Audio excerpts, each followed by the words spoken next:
Hey, we're here. This is really cool. Thank you. This was a big setup. Lots going on. Two computers, two everything. Two annoying wolves doing runs. Hi, Syl. How are you doing? I'm well. How about you, Blaze? I'm doing good. I'm excited to play this game for the next 3.5 hours. Only 3.5 hours. We'll talk about that in a second. We also have a commentator with us who also runs this game and is a fantastic just person in general. Do you want to introduce yourself? Oh my goodness, thank you so much there. Hi, my name is King. Over on twitch.tv, KingPanda95_. I have recently been getting into speedrunning Final Fantasy X. Thanks to Blaze and to my dear friend Rad. The 10 is my absolute favorite game in the world. So to be able to be here and watch my two pals go ahead and do this race is super exciting. Yeah, and we'll have a lot of time to talk about during the run. It's your typical long RPG run. Okay.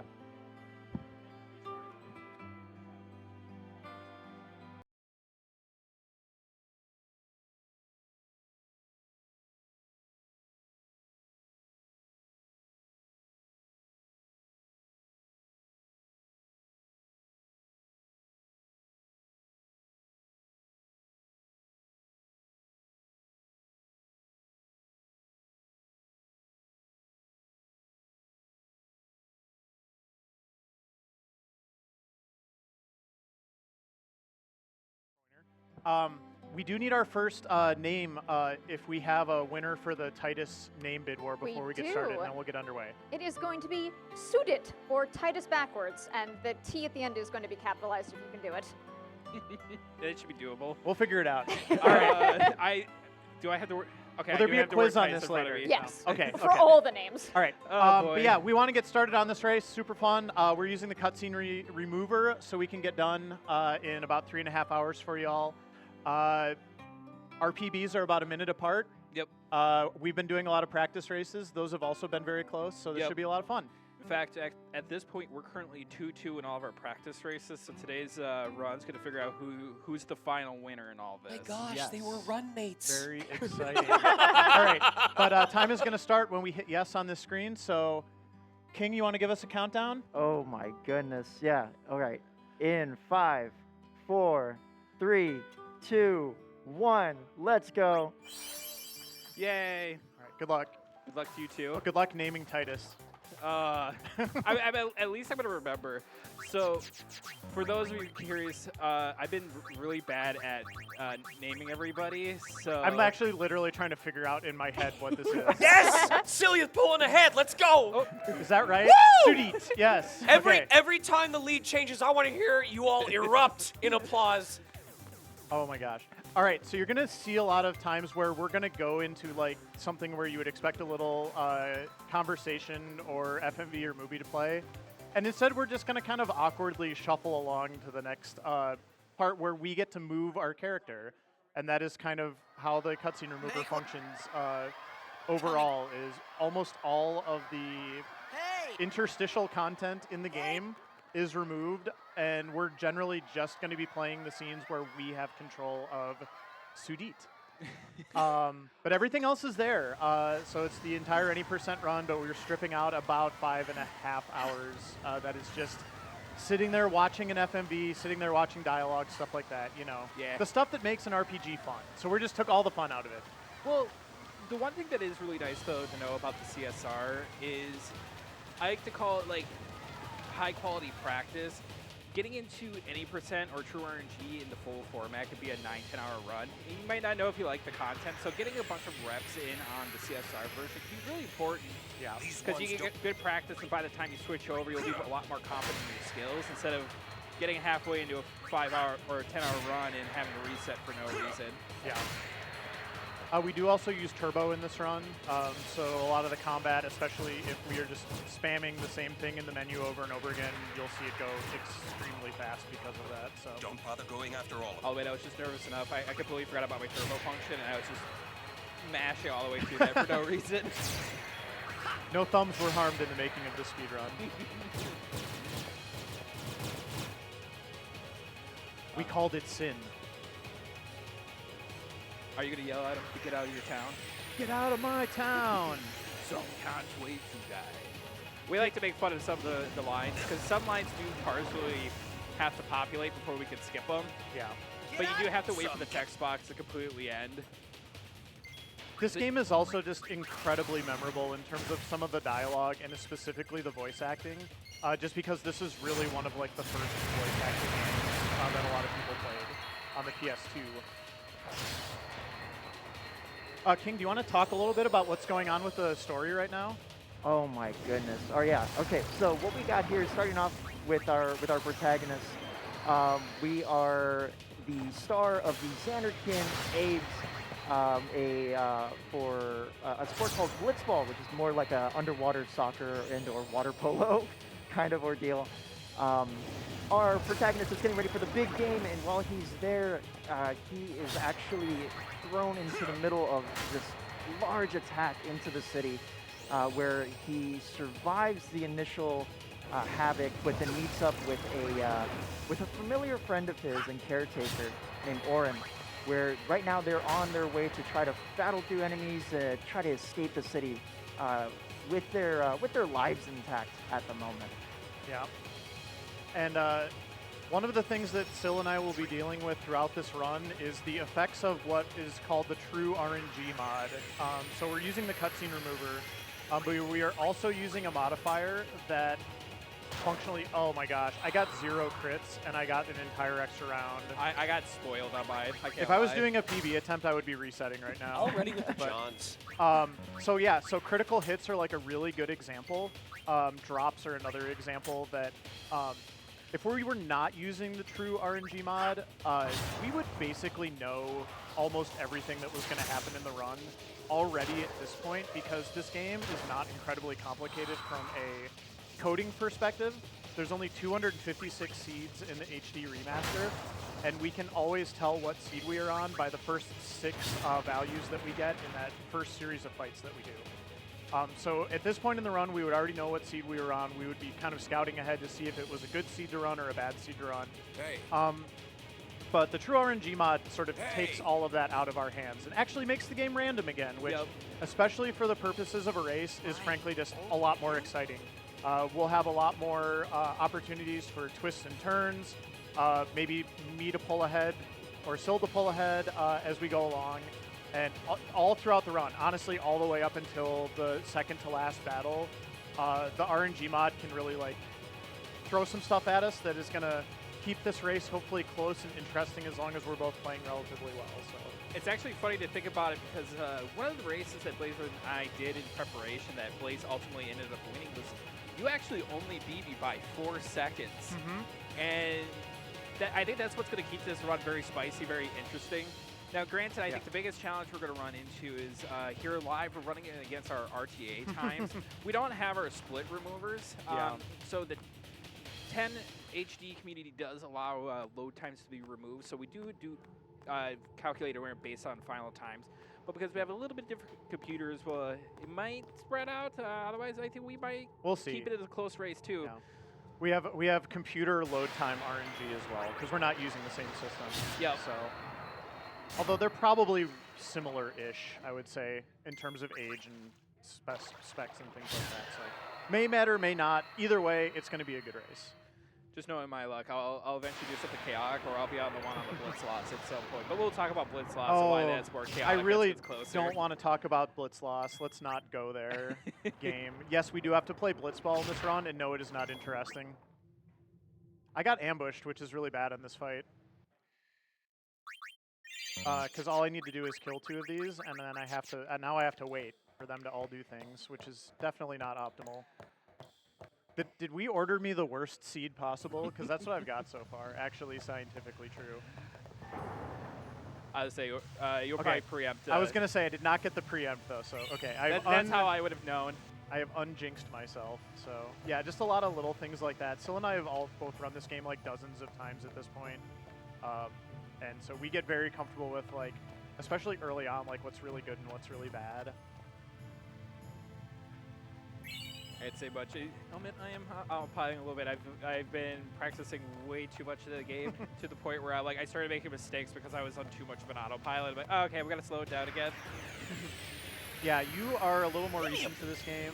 I've been playing this game. I've been running this game for about 5 years now. By sheer happenstance, I came along to this game almost at the exact same time the cutscene removal was released, which was really nice because, yeah, I have a job, so I don't really have time for like a 9-hour run every day. That would be a job actually. So Notice, Sylleath, he just keeps making excuses for why you might end up winning this run. I'm busy, I have a job, the load times are bad. there will be a lot of excuse making happening in this game. So. Whereas Just wait here, till Blitz falls. I'm spoiled. I'm retired. I just get to stay home and have fun. This game is meaningful to me because it was the game I saw when I went to Circuit City back when that place was still around. They had the demo kiosks up for it, so it's always been very, very near and dear to my heart for that reason.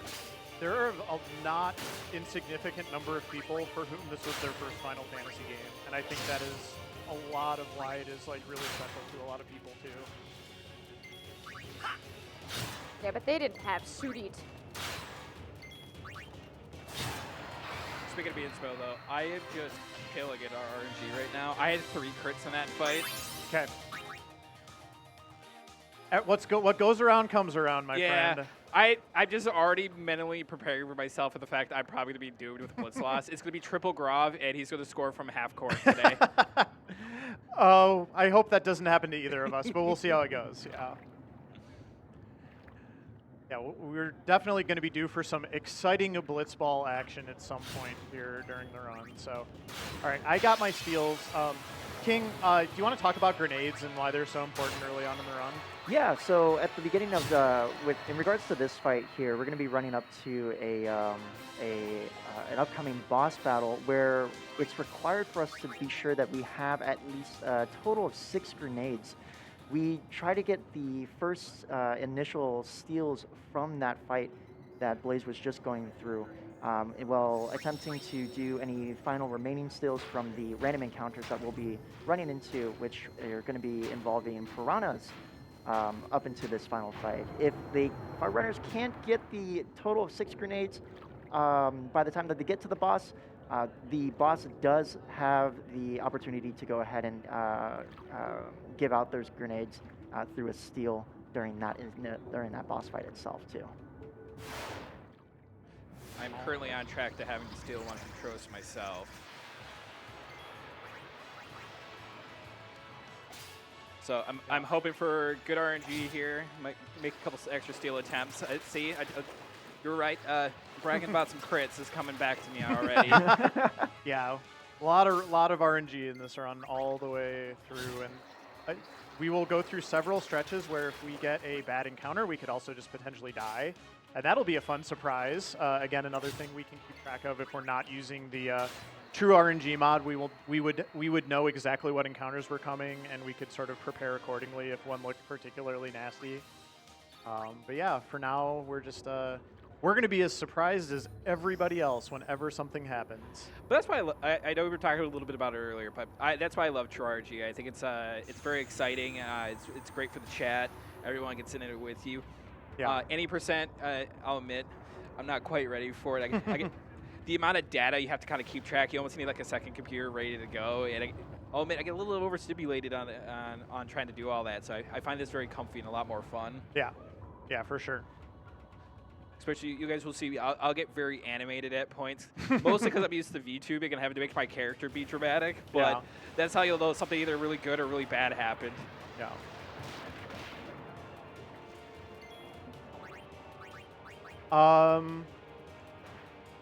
We're doing Trost right now.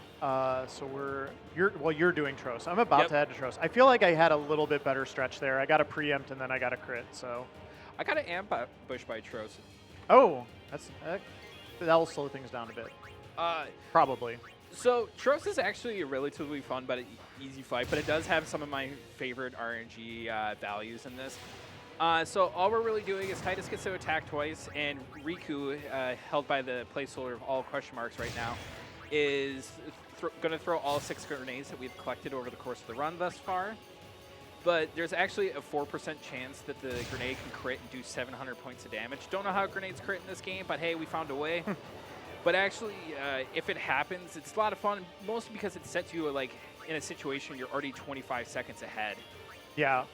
And that can be a game breaker sometimes when you're really pushing into the top 10 of this category. Yep, and you can also get what's called an overkill on this boss if you crit on the correct grenade. Overkills are really important to this run. They basically make the routing for the XP, or I guess AP technically in this game, possible. So there will be a lot of boss fights where we actually route them specifically so that we get a overkill. And that's because overkills add EXP and AP to your rewards, correct? Yep. And it can also double And the spheres, items. yeah. Oh, the grid sphere. That's what I liked most about this game was the grid spheres. Yeah, sphere grid is fun. It's good times. All right, so you're going to be going through the lagoon. I'm getting there. I think this would be a good time for some announcements from our lovely hosts. Well, we already named our main character here, but that is not the only opportunity folks have. Kate, do you want to let us know what other ones we have coming up? Hey, it's this way. Right, so coming up here, we're going to be able to do a name for one of our summons named for Valfor, right? Correct. We have Valfor coming up pretty soon here, and then we have a couple more down the line. We have Ixion and Bahamut. And if you're not crazy about those names, or if you just want to throw something else in there, donate. Get it in there. I want to see some fierce competition here too. Like, Bellafor is a bird, right? Yep. yes. Rivali, it's right there. I think if we've already got folks racing here, and we've got a stiff competition between Syl and Blaze, I think we need an equally stiff competition between these names. So get your donos in. Well, I will say for the naming of the summons coming up, there should be about 8 characters. I did peek over at the monitor over there. I see one of them is relatively long, so if that becomes the case, we might have to edit it down. But just so you guys are warned, I want to be fair. Of course, we can throw letters to the wind. We want to make dreams come true here at Fastest Furs Live at FWA. All right, so we're swimming through the lagoon right now. The first thing is we're hoping for only 2 encounters. Because encounters take time, and we don't want to be wasting time on encounters. Aside from that, we want either preempts or we want groups of 2, because we're going to try to be running away from these fights. They're not particularly helpful to us. So we're just going to be doing whatever is fastest, which is either running away if it's a larger group or not a preempt. But if it's a preempt or a group of 2, it is faster just to fight it. Mm-hmm. And what's funny enough about the Piranha packs themselves too is they can have counts of 1 up to 3 and spawn from 2 to 4. So that really kind of depends on what happens. As Billy said, if ambush happens or a preempt happens, kind of changes things. But sometimes you can get, what I got was the worst situations. You got a pack of 2 and then 3 singles. So I watched almost 5 attacks go off there before we got a chance to run away, which was the optimal, but as they say, it is what it is. Yeah, and I'm starting to close that gap a little bit. I got a 2-pack and a just a normal fight where I was able to run first try with both characters, so that was good for me. We're gonna head on into. I'm gonna shout out one of my community members, Scala Kitty, who just gave me the best brainworm for the temples in Final Fantasy X. Puzzle Church. So we're going to be heading to Puzzle Church here. At the end of each Puzzle Church, that is when we will typically get a new Aeon, which are the Final Fantasy summons. We will also be doing last call for the naming incentives for those particular summons when we get started on the temple. So we are very, very close to when we will be closing the naming incentive for Valfor. So if you have your last second donations and snipes, this is like you have about a minute. We'll be closing that extremely soon. This will be the last call for Valfor as I've started the dungeon. Yep. Get them in. You have the opportunity to do the funniest thing. And it's all for charity, so yeah. I'm going to see the greatest and best names. All I'm saying is Chicken Nugget can be fit into 8 characters. I will find a way to make that work. CHKNNUGT. What did you just say?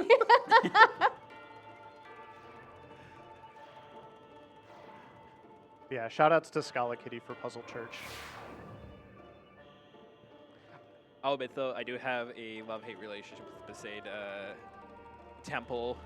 Mostly because it is the easiest, but it feels so egregiously long because you have to do all the tutorials. Yeah. So you're like, I know I can only pick up one sphere at a time, even though I have like 4 pockets on my uniform here. Yeah. Let me go, let me go, let me go. I know how this works. They're JRPG pockets. They're aesthetics only, not Right. functional. Yeah, the holding one sphere thing is particularly funny. I don't know why. It seems very arbitrary, frankly. This is also one of the first areas where you really start to realize that Titus just does not control well in tight corners. Oh, goodness, no. This boy is a tank in all of the worst ways. Someone from chat was like, why doesn't he keep a sphere in his hood? Just like reach back and pull it out like an arrow from a quiver. And then on top of it, at this point of the story, Titus was not allowed in here, and he broke it. And they're like, but the precepts must be obeyed. He's like, what? Like, I care. So, like, Yeah. why follow the rules about the spheres to begin Yeah. with?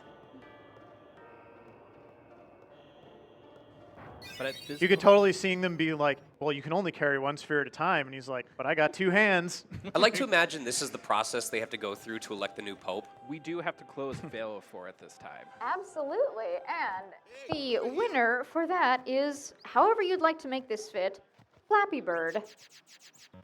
Flappy Bird, I like it.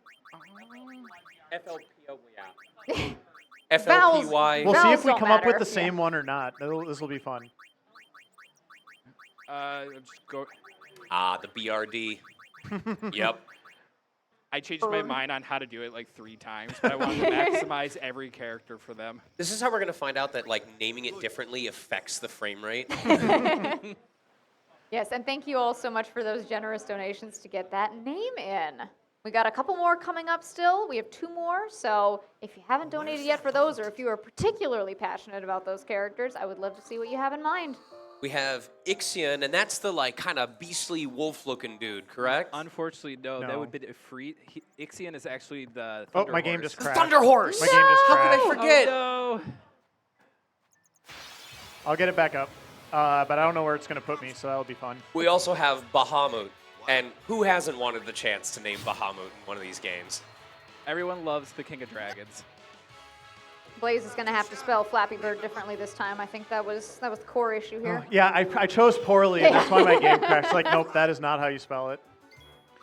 Actually, so because Blaze's game crashed, there's actually a unique thing about this speed run or for Final Fantasy X compared to every no. other Final Fantasy. Oh no, your CSR jam too. Guess what, everybody? We get a free cutscene. Let's go! Victory, victory. But the reason why, so when Final Fantasy X HD Remaster got released to PC, it actually had a very high amount of crashing opportunities. It was actually a thing that was complained a lot about, but Square Enix unfortunately never really got a chance to address. So what they did was, or the community released its own 4 GB patch, which does reduce, keyword reduce, does not make it perfect, the amount of crashes that could occur in the course of a run. But unfortunately, due to the CSR, because the flag was already tripped, that Blaze was past the point of the cutscene, because he reloaded back in, it forced his way back into where he had to rewatch it. Yeah, hopefully it won't do that again. It should pick back up. Oh, it didn't. I'm going to give it a second. I might have to just restart the entire cutscene remover.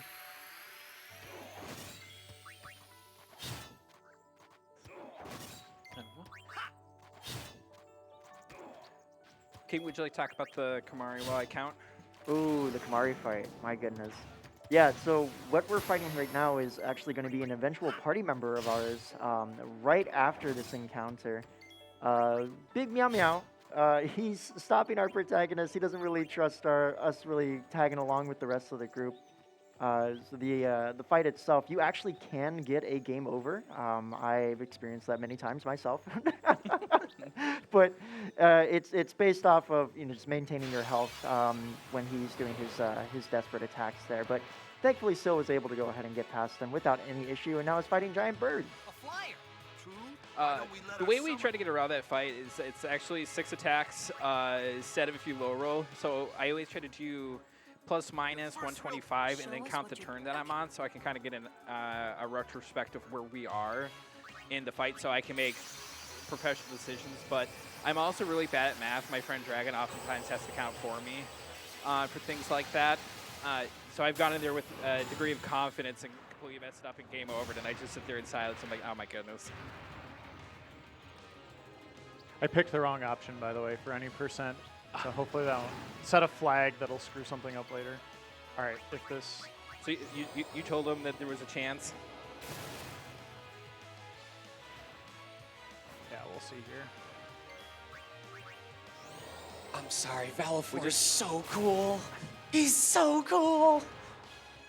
Fun fact, Valifor is actually a she. Okay, I'm back. It's actually an incredibly little known fact. Yeah. I'm turning in my cred card. I've lost so many points already. All right. Go play My Crystal cutscenes are being Chronicles. removed again. All is well in the world. All is well again. Yeah. Wonderful. But yeah, so what I'm actually doing here with the Garuda, if you're thinking like, wow, this is an incredibly slow fight and there must be better ways to get out of this situation, there actually are. But coming up to the next boss fight, I need Valifor here to have their overdrive. So we actually use Thunder to do just slow enough damage to build our overdrive gauge. So then that way, when we get to the Sin spawn or the Sin fight on the boat, we can optimize Valifor's overdrive twice to do maximum amount of damage. Coming up in this fight, we get to see another Garuda. This is going to be one that we actually run away from. This can actually also be a very high RNG section. As you saw, I tried to flee here with Yuna. Yuna decided that she wanted to stick around and challenge the bird one more time before proceeding to fly away or run away. Additionally, you saw me do a party member switch prior to that fight, getting walk out of the party. It actually eliminates like 10 seconds of dialogue for the party. And it skips a whole tutorial for him.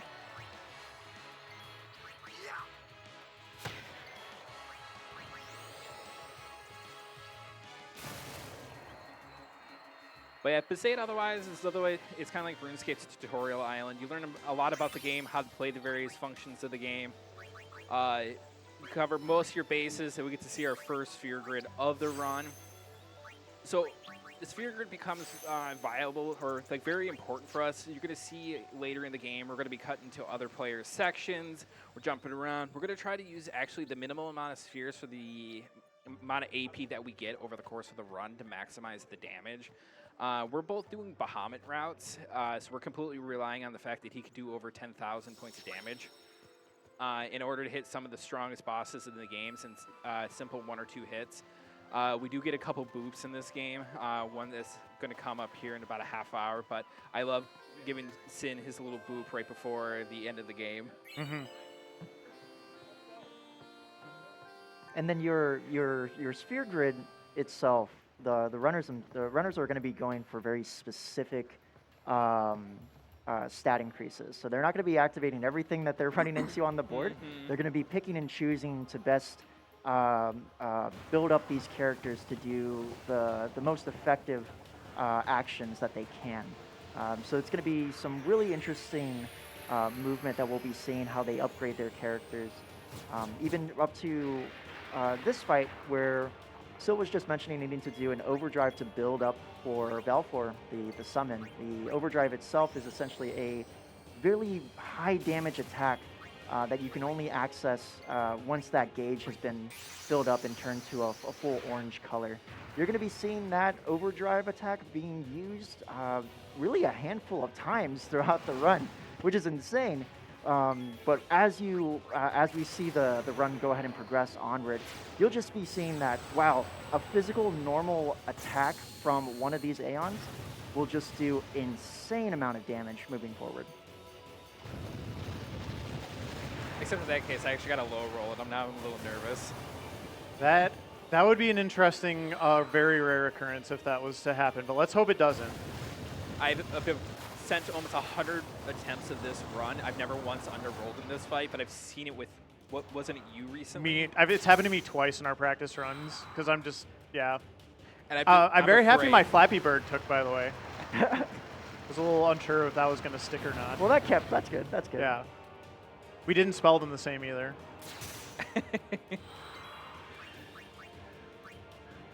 See, sometimes you just have to put a little bit of creativity in it. Yeah.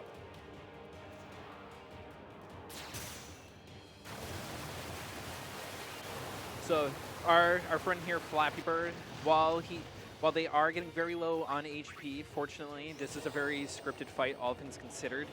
So unless I underroll here, I'm not completely worried about Veilfor's or Flappy Bird's HP. I actually even got a small animation skip due to the speed. So every other turn, the Sinfin moves, and you get to see the dramaticness of the bow kind of capture the action of the scene. But because Veilfor was like, I got this, they went ahead and went fast enough that we got to skip one. Nice.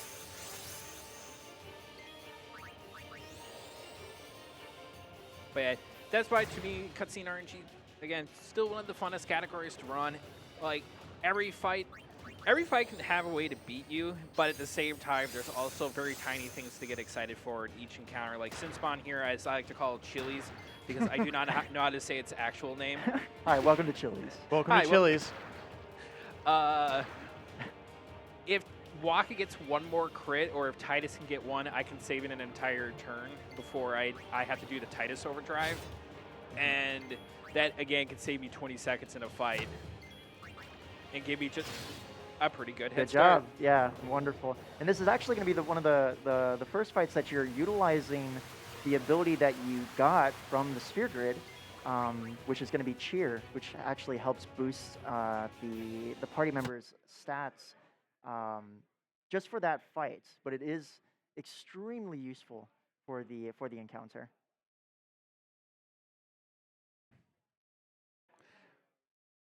It's funny to think about all the various abilities that we do learn over the course of the run. Cheer is probably the only one we actually use the most, and you get it like right away. Yeah.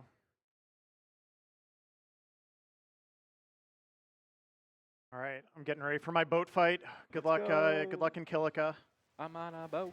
I'm gonna try to not shoot the deck. It's always a rite of passage for any Final Fantasy X runner is you load up Valfor for this fight and then blast the deck instead of the Sinfin because you're not used to how to move on the screen yet. So. Would you believe I have not done that yet? Oh well, you didn't do it today, so that's all that matters. I 100% went out of my way not to say that before that fight.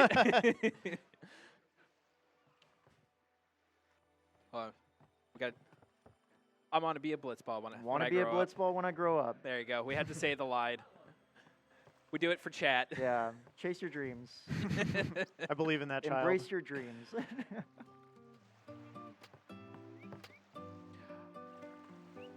King, as I approach Kilika, would you like to take over for that section? Talk about the fun and the importance about it? For Kilika? Yep. My goodness, Kilika is going to be a it's a big decision factor for me when I do the runs for sure. What we're going to need to do is throughout this entire section, we're wanting to see if our characters can go ahead and build up another ability that we can gather called Haste, which will increase the amount of turns that our characters will be able to do. So it's going to be real important that we get the right amount of encounters that we need for the fight. But for right now, we're going to be focusing on a tutorial for an ability called Lancet that Kamari, the large Meow Meow Man, has to his disposal, which is he's able to go ahead and learn enemy attacks and abilities, which are going to be extremely useful later down the road, because he's going to be an absolute powerhouse as a result of his monster stealing abilities. From here, not only are we focusing on trying to attain haste, but we're also getting a secondary ability called Flee, which is going to give us a full success of escaping a battle. Normally, how the game operates is if you try to escape a fight That won't go so easy individually, on you next time. character by character, just like how Sale had done back in Be Safe, the characters will run away, but they might have a bit of a chance to stumble and fall and then remain into the fight. This could cause for some Out really of my tricky way. situations. But if you have the ability flee, and Titus is able to go ahead and enact that ability, the entire party leaves without having to worry about anything.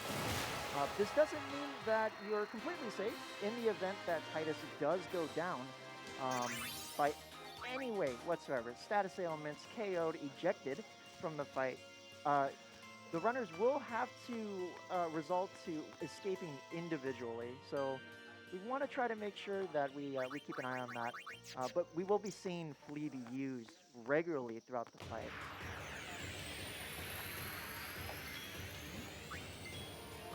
Yeah, plus side is also for that, as long as one character is able to flee, you'll be fine. Like, you won't game over, so.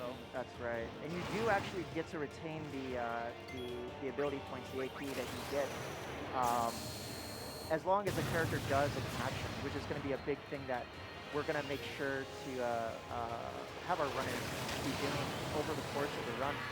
Characters can actually gain experience through minor actions, whether it be changing a weapon, defending, using an item, attacking, using a spell. As long as they do something in the fight and remain alive, they will go ahead and retain that experience. So what you're saying, this is a lot like Pokemon. It's a lot like Pokemon.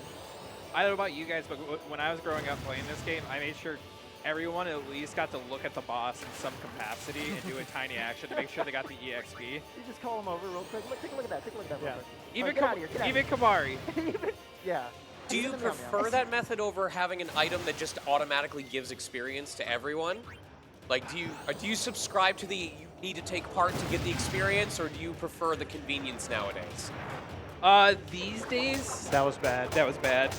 These days, I don't mind it because, you know, limited time, but I am, I can say I'm old enough to appreciate the classic format. Participation purist. I'm Yep. a fan of throwing out a level 1 Caterpie in front of a literal god and going, here you go.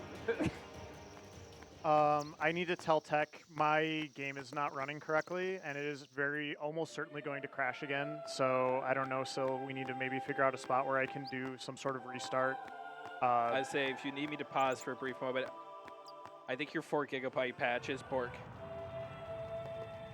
Let me pause. Are you at a good pause spot? Yeah. Okay, let's just pause really quick here because I know this will autosave, and then we'll pick it up here. Because my game already crashed once. It'll probably crash again. So. But in the interest of the race, I'm willing to pause it with you because it'd be a lot more fun that way. We're going to take a quick break and be right back. A huge thank you to all of our staff, runners, and volunteers for helping make this event possible for the 3rd year in a row. It takes so many people with a variety of talents and skills, including our tech team, who is working so hard right now, and our runners, of course, to make these events happen. We could not do it without each and every one of you. So from the bottom of our hearts, we appreciate all of your efforts this weekend.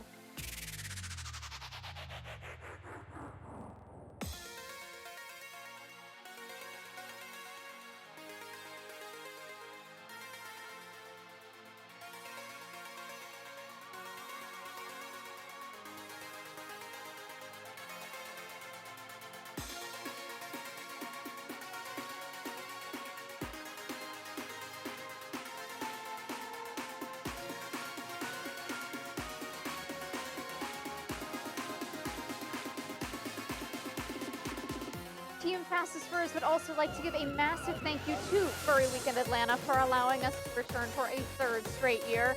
We're proud to be part of FWA's amazing weekend of programming and hope that everyone watching online is attending the event in the future. Make sure you check out their website, furryweekend.com, and follow them on your social media of choice to get updates about future FWA events. A special shout out to all those cute fuzz butts in suit who were standing in front of the camera before they dipped out. So happy to have you here. If you are watching this event or you happen to be in suit, I would love to see you on this camera, showing everyone in chat just how gorgeous you look. For chat, in the meantime, here's a question I want to ask you. I'm going to show my age on this. I am so familiar with this game's soundtrack because when I was really young and playing stuff like Neopets and doing Neo Quest, I needed background music. So I'd put on, you ready for this? AOL radio. And I'd turn it to the video game channel. But this was during a time when they were like, video game, that must mean those games coming from, overseas. So Final Fantasy X soundtrack was like easily 40% of all the music that played on the video game channel of AOL Radio. So I heard everything. It was either Final Fantasy VII or Final Fantasy X over and over and over and over again. All that to say, what is chat's favorite track from this game, or I guess from a Final Fantasy game in general? Because I think it's Yuna's theme, the one that goes ba-da-ba-ba-ba. And I tear up when I hear that one. You just want to talk about the Pixel Chronicles soundtrack again. I am a musically inclined person. Thank you. We got a fursuit posing contest going on over here. I love this. We got color coordination. This is incredible.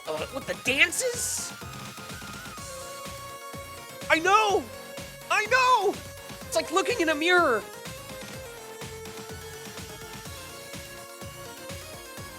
Thank you again to everyone who is hanging out in chat right now, as well as in our live audience. We're happy to have you. Folks in chat bringing up Winamp. They're also bringing up corn dogs, which is making me want a corn dog. I'm going to end up wanting a corn dog. I think so. I think so. We'll run and get them for tech and like sneakily grab a couple for ourselves as well.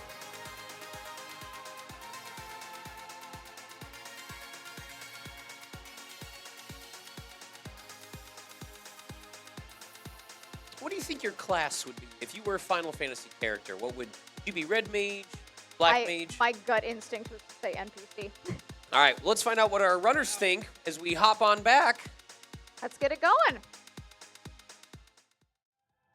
All right, we're back. Sorry about that, everybody. This race was not going to be very fun if my game crashed every time it tried to get through a FMV. Yeah. So we should be good now. Fingers crossed. I think we can go ahead and get restarted. That means King has to do another countdown. Oh, all right, fantastic. All right, so let's go in 5, 4, 3, 2, 1. Let's go. All right, and yeah, and my apologies. It happens. Not sure why that happened, but it happened. But we should be okay now. I want to Curse believe. of Flappy Bird. Yes. No, like I say, the 4 Giga patch it's a very beautiful system, but I've even had a recent PB within the last month, and the 4 gigabyte patch was just like, no, we're done. Yeah. Yeah, and it's installed. I don't understand why it wasn't applied, but it happens, and it's all good now. Worst part for me, though, is I had to actually uninstall the files. Oh, okay. So I had to go re-download it all on stream, and I'm just like, I'm sorry. Well, let's hope the nightmare is over here. So Overall, realistically, though, you're not that far behind. I'm not. No, I mean that was very unfortunate that happened, but we're still good. We are not done yet. I mean, As long as I can remember which character Titus is in the menu when I open it. At least this time Titus is kind of named Titus. I'll just look backwards. Who the heck is Sudit?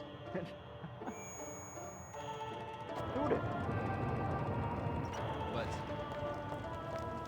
I am finally back to Puzzle Church for what I would argue to be one of my favorite Aeons in the game, if Freeze.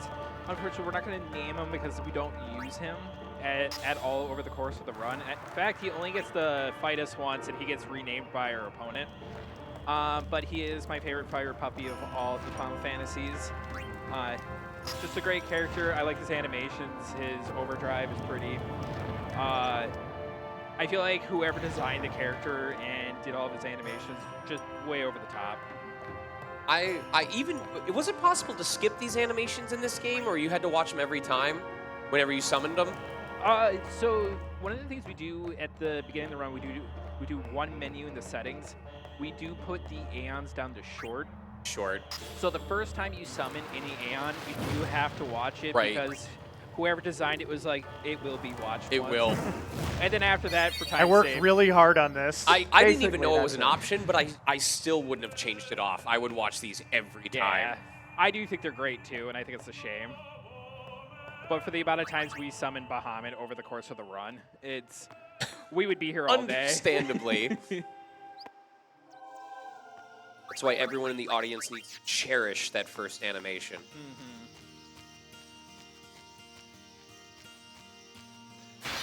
I got the bad turn order here. We'll see what that does. But yeah, so now as I proceed to exit from Kellic Woods, as Panda had aforementioned mentioned, still looking for the AP that I'm required to in order to get haste, or at least give me a head start. But another big bonus that we're looking for right now is Killikai actually turns into a section that drops a lot of speed spheres. Over the course of the run, we only use 2 spheres the most. It's going to be the speed and the strength spheres. They don't drop nearly as much as the other ones, so I don't mind taking the fights here. I think I need a minimum, 45 AP, which is 6. But if I get a couple extra encounters, I'm not completely pouting on the way out yet. But there are sometimes you can still get really bad RNG and be here all day. Oh yeah! Especially considering, even for as low level as we are, we're still one-shotting most things. So we definitely want to take advantage of that. Yep.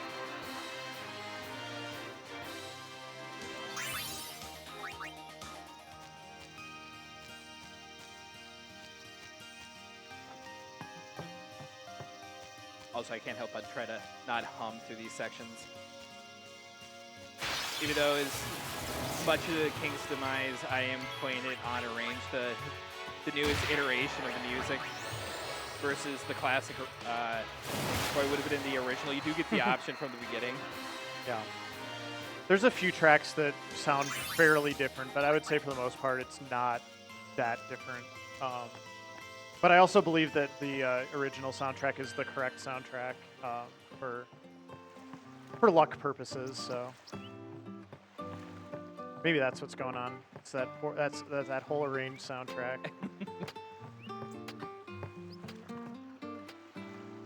All right, Puzzle Church number 2 for me. You're on a boat already. All right. Oh man, we're gonna get like so much Blitzball, because you're gonna be like Blitzball, and then so much Blitzball. I know one of my fans, Invisibo, is going to be very excited to see it. He loves Blitzball, no matter how cheesed it can be in the end. Yeah. Hosts will also love Blitzball because they'll probably get a lot of time to talk. I love talking. Now you're gonna learn Jet Shot, right? Oh, I wish. Candy, would you like to talk about the Jet Shot and why we can't learn it? Yeah, a big reason why we can't utilize or getting the Jet Shot is it will actually break the game. It will crash everything, so it's not ideal to get that.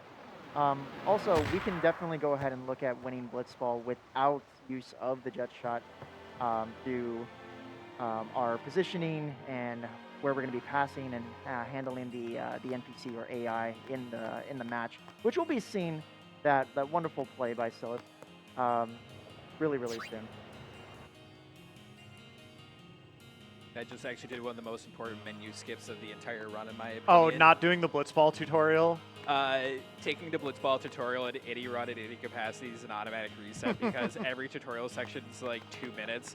So if you left your turbo on or if you're over mashing, you're definitely going to be in a lot of trouble. Yeah, you are going to cry a lot. Otherwise, I think we're at a good point for announcements, Blaze. What do you think? Yeah, totally.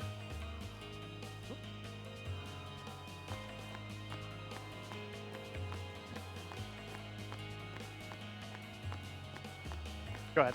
Yeah. All right. So donations wise, we have a couple that have come in here. Ready for this? Absolutely.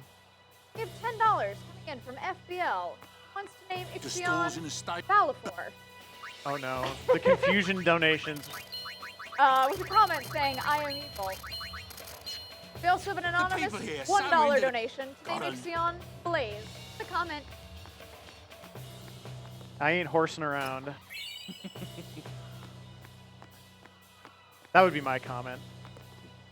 And we had also previously had a $50 donation from Darkside going towards the incentive to sing the final songs. I believe that was for Sayonara Wild Hearts. So thank you so much for that donation. As you imagine, we were able to sing those songs, and the singer was gorgeous with it. So thank you all for continuing to donate and make these incentives possible. We have many, many still open. Please make sure if you are making a donation that you are assigning it to an incentive. It's always good to have more content in this marathon.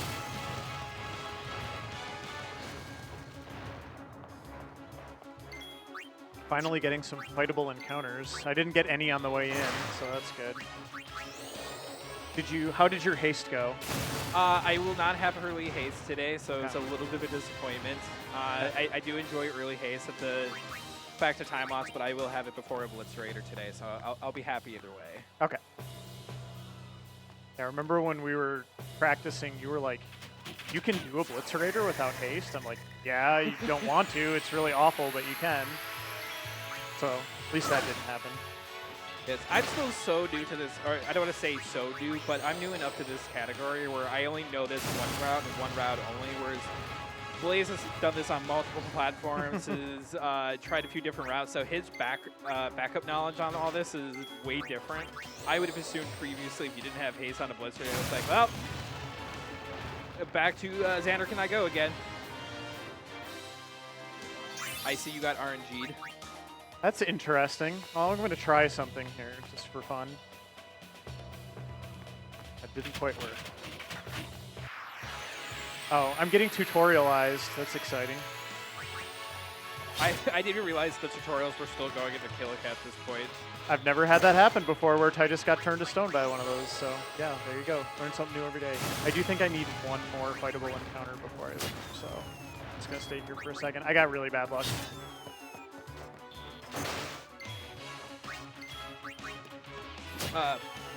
But talk a little bit about where I'm at in the course of the run.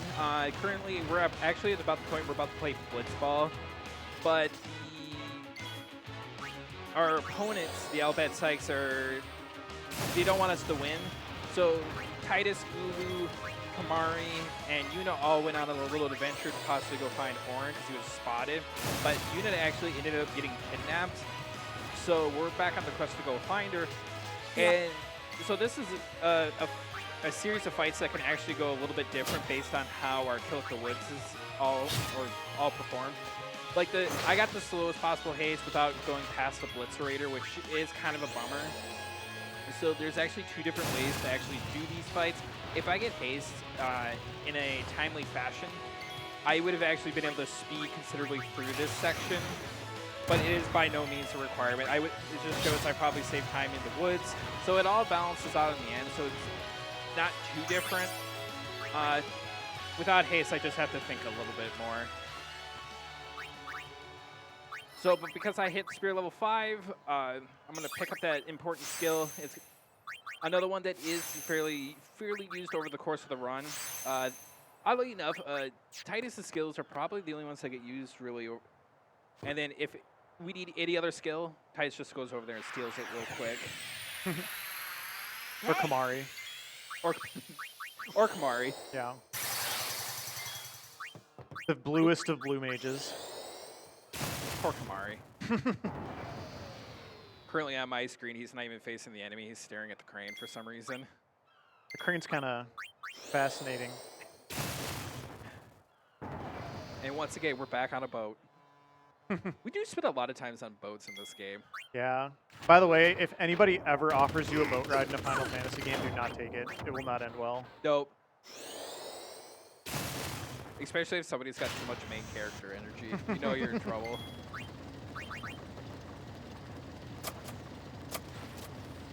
But I am a moment away. We're gonna be everyone's favorite, not favorite, well, debatable. Sporting event of Blitzball. Excuse me. It is. So anytime I run this speed run, I don't know if it's the same for you, Blaze, but I don't say that I really have a run going up until I get to Blitzball because everything is completely dependent on it. And even though we're currently about, as I look over, 45 minutes into the run now, I'm still at a point where I'm accepting I could be resetting here in the next 5. Yeah. I did not get any cool weapon drops, though, on a Blitz Raider today. Oh, okay. So, King, would you like to talk a little bit about Blitzball? Yeah, so Blitzball itself, as mentioned there in the past, it's a unique take on a something similar to that of like an underwater soccer or kind of like an underwater rugby game. Though we're not going to be playing it in its traditional fashion, we're going to be doing some very careful positioning in order to ensure that we get exactly what we want from this game, which is a victory, which will determine how the rest of the run is really going to need to be going. The run does differentiate whether or not there is a win in Blitzball or if there is a loss in Blitzball. What we want to try to do is make sure that we get that win. Moving onward, what Sylleath is doing right now, he's actually taking one of the characters, Jasu, who has not only a really high speed within the game, but also a very good passing point system, so that way he can go ahead and pass the ball on over to our protagonist, Titus, to have him attain some experience points, so that way he can use an ability called Sphere Shot, which actually increases the percentage that he'll be able to score a point when shooting the ball. Because he already has gotten the ball and is doing his positioning, he doesn't need a score in this section. He's just running the time, which is the most riveting way to play in Blitzball. And I'm sure everybody in the crowd and Luca paid top dollar for those seats to watch someone just kind of float there in the sidewall for about 5 minutes. I mean, I couldn't imagine being the commentator for the actual Blitzball game for all these fans in Luca right now, because the stands are just absolutely packed. I think it's just probably like, and there's Jasu just standing there. The crowd is wild for Jasu. The goers are playing just great, Baba. Just real great. Also, I like to point out from Blaze's kind of, so obviously we have our notes here in front of us. Blaze was kind of to point about. So winning or losing, it's going to debate what happens. So he actually made two versions of the Blitz guide. So if I win, I get to be on the happy face side. If I lose, I have to be on the sad face side, because we run this game at a point now where if we lose, it's an automatic reset, and I don't know the Blitz loss notes as much anymore. So I appreciate you making that. It's a lot of fun, and I'm hoping I get to stay on the good side of the notepad. Very important deterrent. Don't make the smiley face cry. Yep.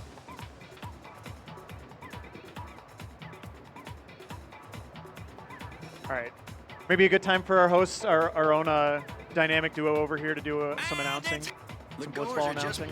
Got it. While we're watching everyone just kind of float around here, we have a $50 donation from Bahamut X to name Ixion Rama, saying, just dropping by to say hi and also to support a great charity.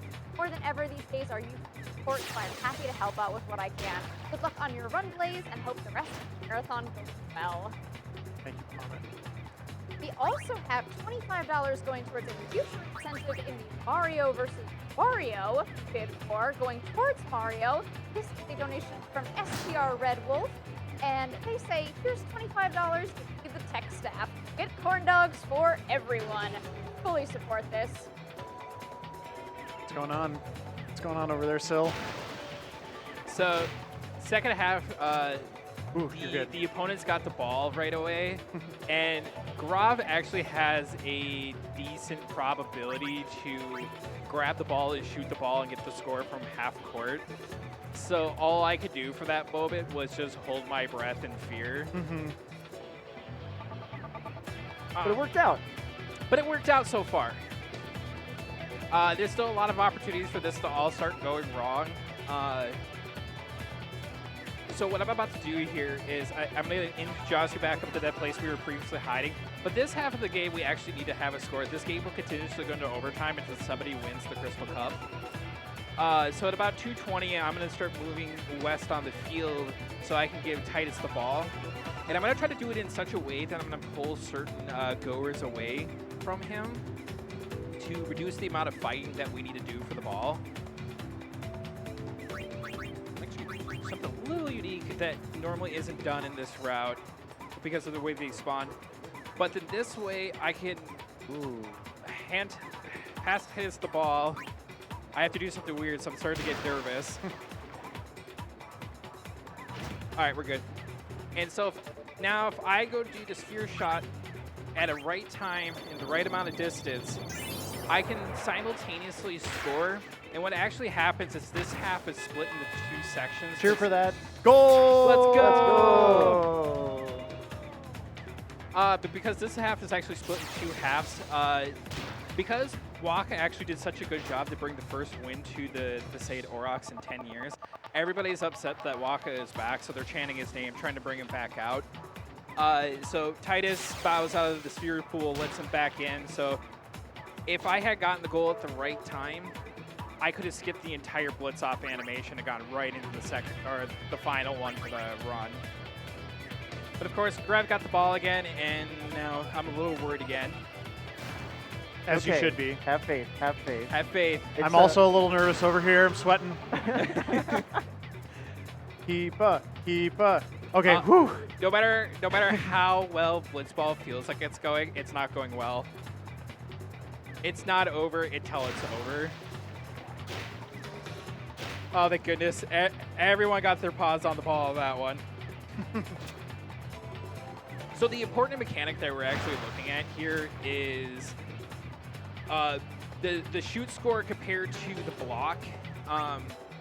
If we can get that as low as possible to keep us, I think, measly 5, we will stop the ball and we'll stop our opponents from scoring. And that's the most important thing we need to do right now. And even then, it's not a guarantee.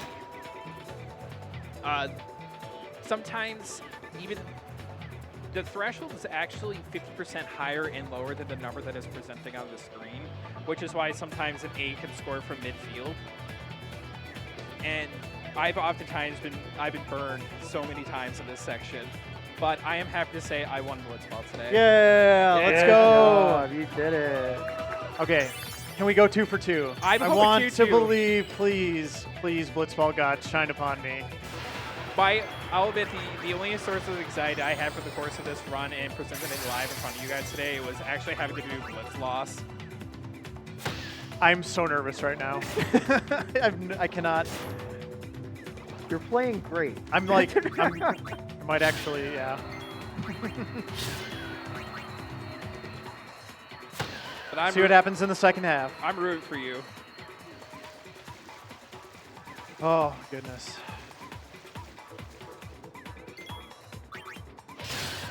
I think we can let the host say a few words while you're fighting fishies and I'm waiting for my second half. We had a couple more donations that came in.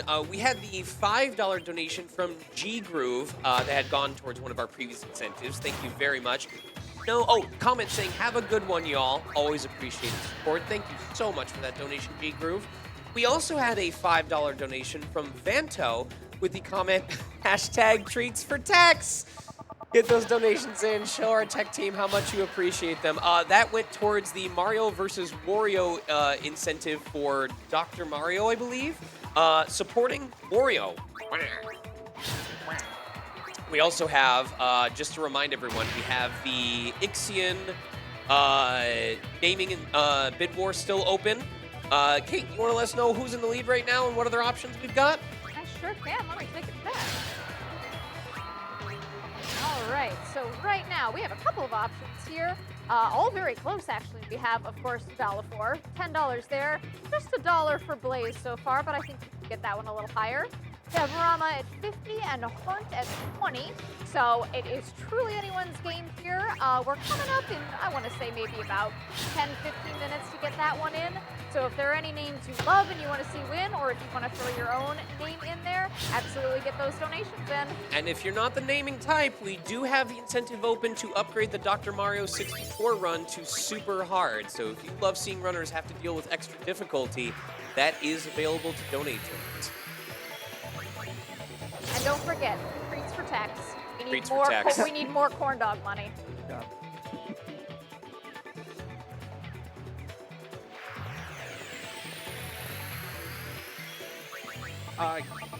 Kate, you want to talk a little bit about what just occurred? Why you and I just got a little excited for a second? So with the fights that are happening right now, we actually just attained our additional party member, Oren, who might be familiar, that we saw at the very beginning of the game. He's back. Wonderful. He had just gotten his own like little solo encounter where he was able to pull off a significant damage onto the the blitz ball. Significant damage to the enemy. So right now we're just needing to focus on maintaining health for Orin primarily. Titus does need to go ahead and produce at least a hit. But Waka is going to be placing himself as more of our healer during the fight. We just need to make sure that Orin remains hasted and just keep his health up and continues to attack as much as he can. And then we'll be moving on to the next section. Waka, stop sleeping on the job, man. We've got a run to finish. I got score down, by the way. I will say, when it comes to Blaze and I running against each other in races, it's almost been guaranteed one of us has lost Blitzball. And I was super rooting that we would have perfect Blitzball today. I'm not out of it yet. Abyss is a really good person to have to fight, though, if you have to spear shot over somebody. Okay, I'm back to tied. If anything, this probably increases my odds of going to overtime, but I don't care. I want to win. I play to win. We're not losing Blitzball unless it's like out of my control. We both had the mutual agreement that no matter what, we were going to try as hard as we could to win Yeah. Blitzball today, even if it meant a little bit of overtime. Yep. Luckily, we both practiced hard enough that we're coming in underestimate, so a little bit of meme time in Blitzball wouldn't have been so detrimental. Yeah. But I hope you win Blitz off here. That will help, for sure. I need a Waka chant in the crowd, like for real. I want to feel like I'm in Lucas Stadium right now. Waka. Come on, chat. Where's those Wakas? And it's Pac-Man. Need those dubs in chat. The only time Waka gets love in the course of the run.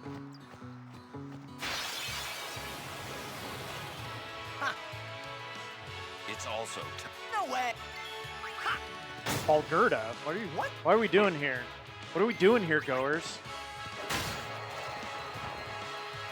I've not won a single blitz off yet, other than the one after they scored, which I think is basically guaranteed. Come on, Blaze, you got this. Don't worry, I'll keep up the RNG fest that is the me and High Road. Yeah. Me and High Road's always kind of a silly little section because for the most part, I'm gonna turn on turbo it up through the random encounters here so that Titus can flee. We should be able outpaced most of our enemies. There's only really one task we have to do over the course of this route is we got to pick up the Hunter Spear from the next gentleman. No. Bixen twice? This is garbage. All right, I'm not out of it yet. My practice run on Monday, I will say, I lost to the Goers 3-0, so you're a new better to me than I did on Monday. Come on, Waka. Come on, Waka. Waka, Waka, Waka, Waka, Waka. This is not looking good.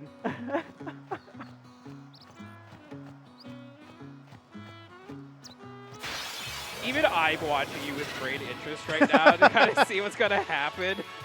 Yeah, what's going to happen is I'm probably going to lose. I want to believe, though. We'll see. And to Ty from my chat, he's probably very happy right now I did not click the GG's. All right, I'm going to the binder of shame. No. All right.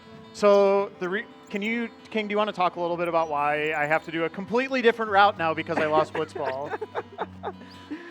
Right. So as a result of the Blitz loss, we actually need to Don't break any try bones, old man. to do some redirection I'll here, be right back. where our runner is going to need to be handling on purchasing some additional items. We need to go ahead and divert a little bit in some of the levels to go and get some treasure chests, do passwords, and other actions.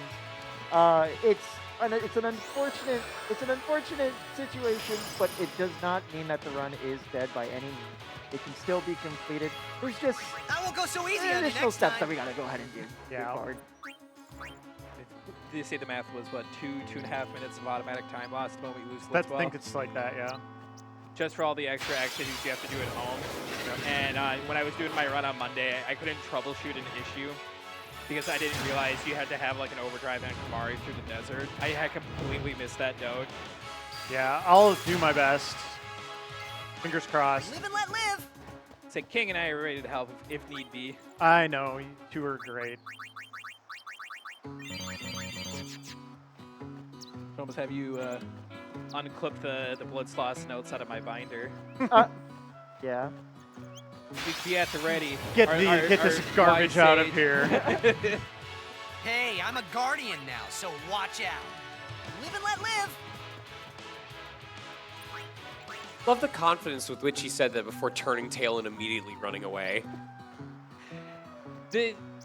It's going to turn into an awful lead by the end of this run. So we're going to see it about, unfortunately, 200 to 250 encounters. I'll be right back.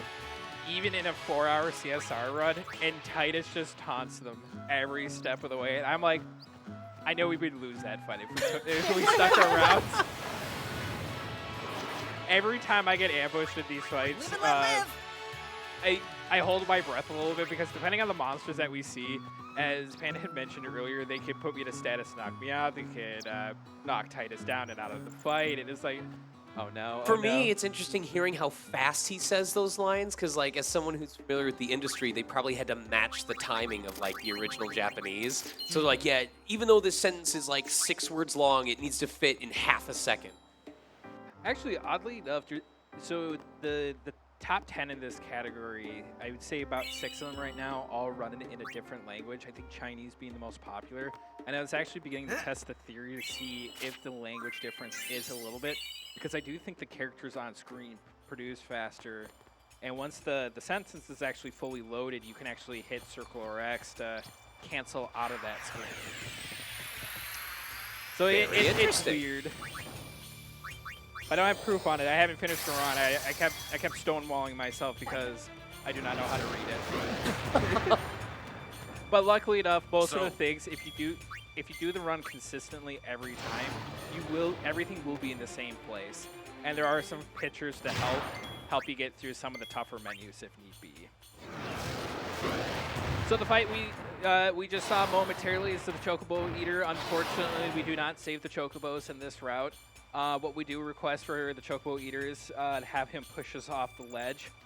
It's another one of those fights that do have a pretty high amount of RNG in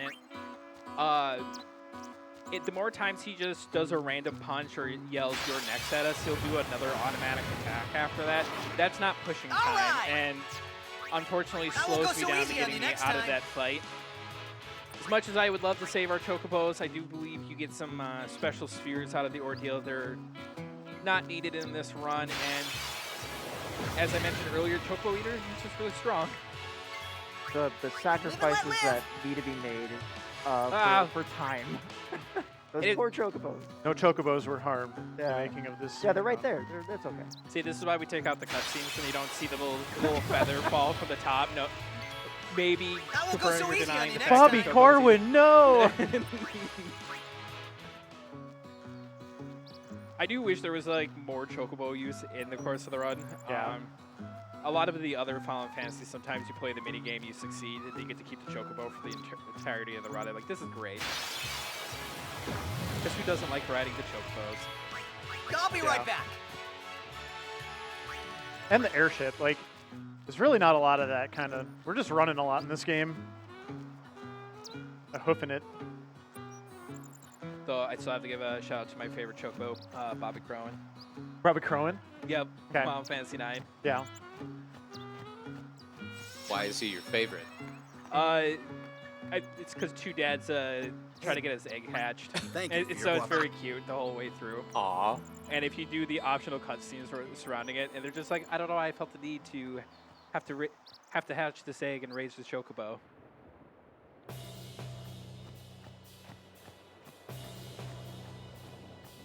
All right, Panda, no pressure explaining this, though. Oh my goodness. As I lock in for a moment. The amazing I won't go so mushroom easy on rock you next skip. time.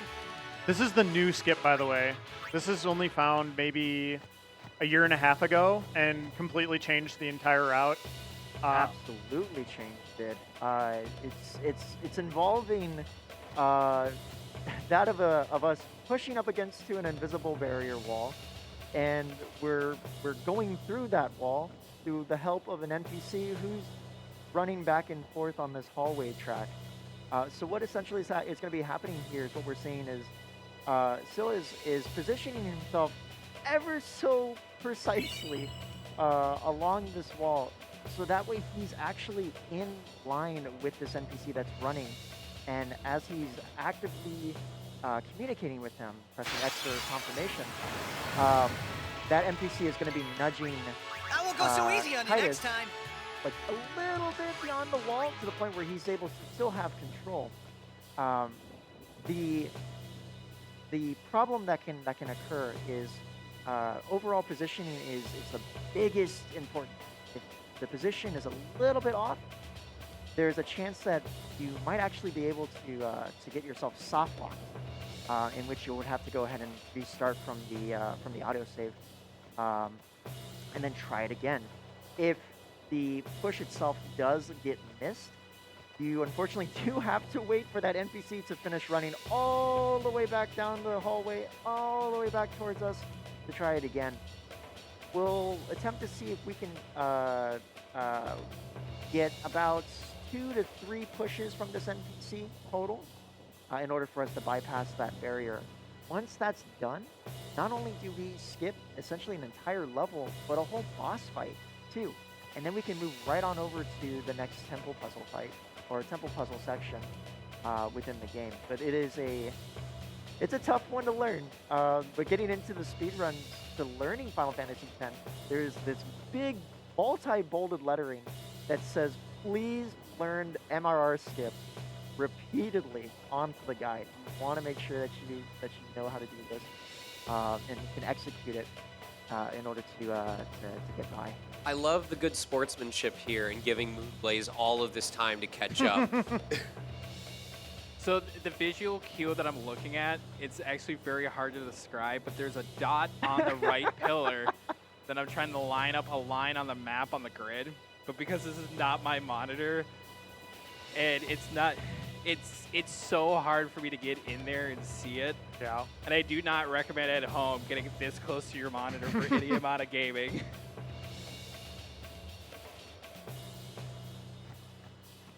And I just cannot get him to push me just right.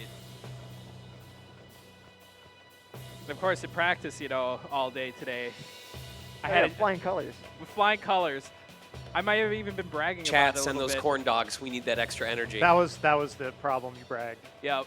Yeah, didn't you look back at me and you're like, look, I'm not gonna look at it this time. I was barely even looking You at did it. a no look. Chat is saying you need to stop shrimping. You got to sit up straight. I'm trying. You do not understand how small this dot is that we have to see on the minimap.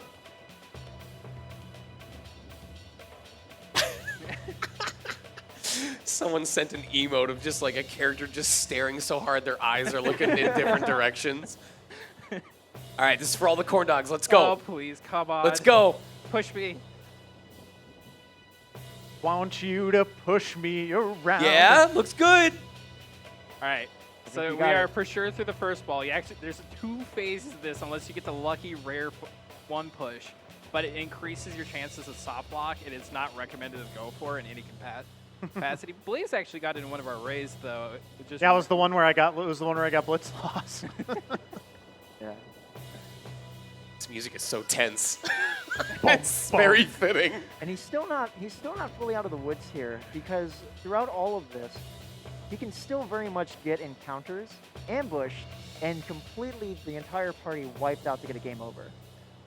So there's he can go through all of this, and if there's a situation of really bad luck, could get an ambush before he even gets a turn. That the game is just done. This is definitely an anxiety-ridden session. It is. The music does not help with it. No. But yeah, we have to make it to the next screen split in order to get the autosave flag. Yo. Or I think you got it. 5. And we're out. Yeah! It, Now save. We can't. No. That's the problem. so this entire section on my split timer, I call it split and then some. So you're not supposed to be able to access this section of the game at all right now. And once I transition to the next screen, then I get my autosave I'll be flag. right So back. as Panda mentioned, there is a couple really bad ambush scenarios here. I could still get ambushed, and I have had a game over hit me right here on a great push and send me back to the starting screen. No, that would never. That would I'll not be right happen back. here. Not in the Hey, furry this is house. what we get for choosing true RNG. I'm probably 2 more encounters away. Those dual horns there I at the won't go closest so easy door on you street next are the time. scariest thing. Yep. They will potentially knock down our person in any one attack. But I am now officially safe. Yay. Good job. Yay. For now. For now. And that probably looked slow and a little bit tedious. Obviously, you have to get pushed and then all that other stuff. We just skipped an entire dungeon and an entire massive boss fight. With worse ambushes and Yeah. Yep. higher game over in opportunities. So Oh yeah, absolutely. One of the few times that I'm excited to see less of a game. You want to see as little of this game as possible. This is the run for you. So Blaze, now that I know you're coming up on your skip, Yep. I hope for your sake it goes a lot better than what mine did. Thanks. I need it. You got it. You got it. Don't worry. Oh goodness, I got ambushed.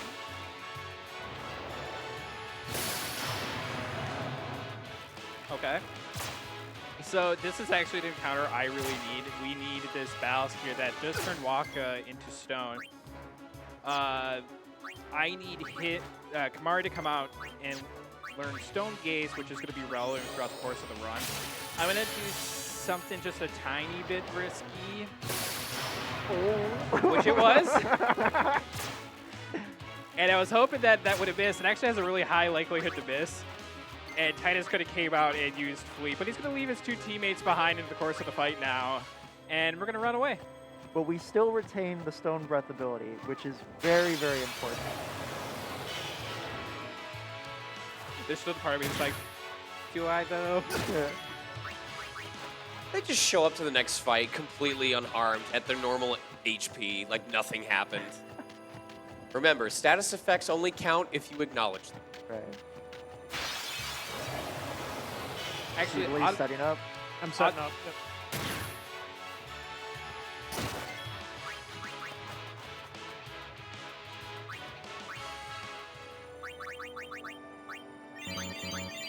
All right, perfect first push. Nice. no jungle push. Yeah, I saw you try to. Now we wait. See, Blaze is going to show off like the real professional that he is. What can I say? I'm good at getting pushed around. Blaze, any shout-outs you want to give while you're waiting for this, this first try? Let me get out my list.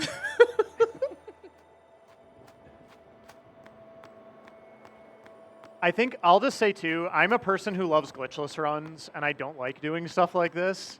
And this was very daunting and challenging to me when it first was found. I was like, oh, I have to do an actual skip in the cutscene remover run now, and I have to do it, not just, you know. There's a couple other skips in this game that have always been done, but they're very, very low stakes compared to this one.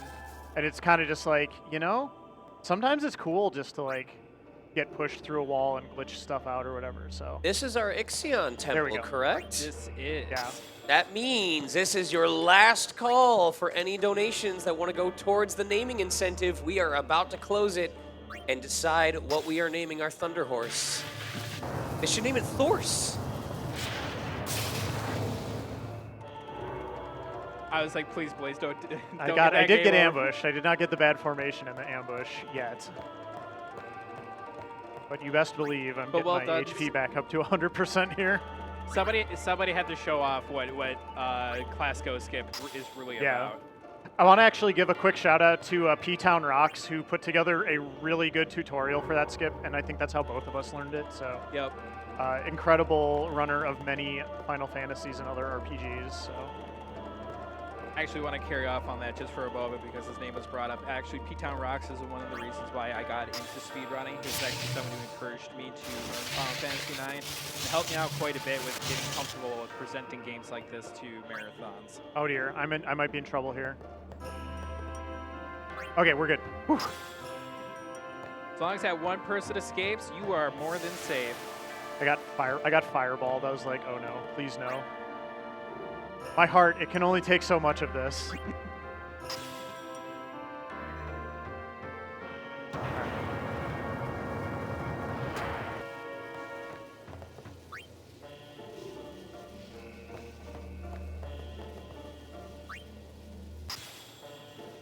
Yeah, this will probably be about your 60-second warning on Ixion for any sniping on opportunities. In there, folks. We have a couple that are pretty close. Rama in the lead, but only just barely.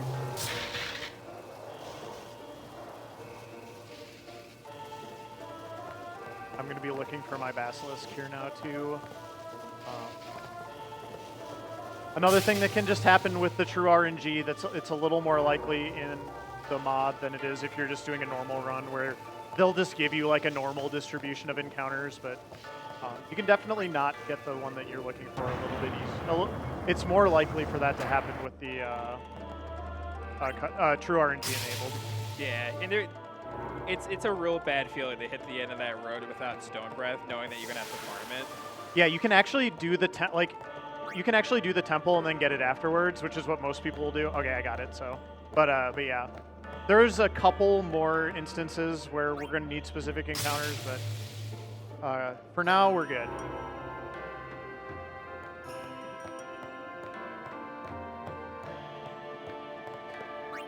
Not that I doubted Panda, but I did have to double check to make sure I had Stone Breath. I've never been faced with that situation before, so I needed to know. Right. No, you're good. Any confidence builder right there is perfect. I had to be marathon safe. If you told me that when I was speedrunning from home, I would have been like, oh, okay, cool. And if I got to see more, and it just Pikachu me my face for a second when I didn't have Stone Breath, I would have been like, oh, okay. That's a problem. You and I are going to talk later.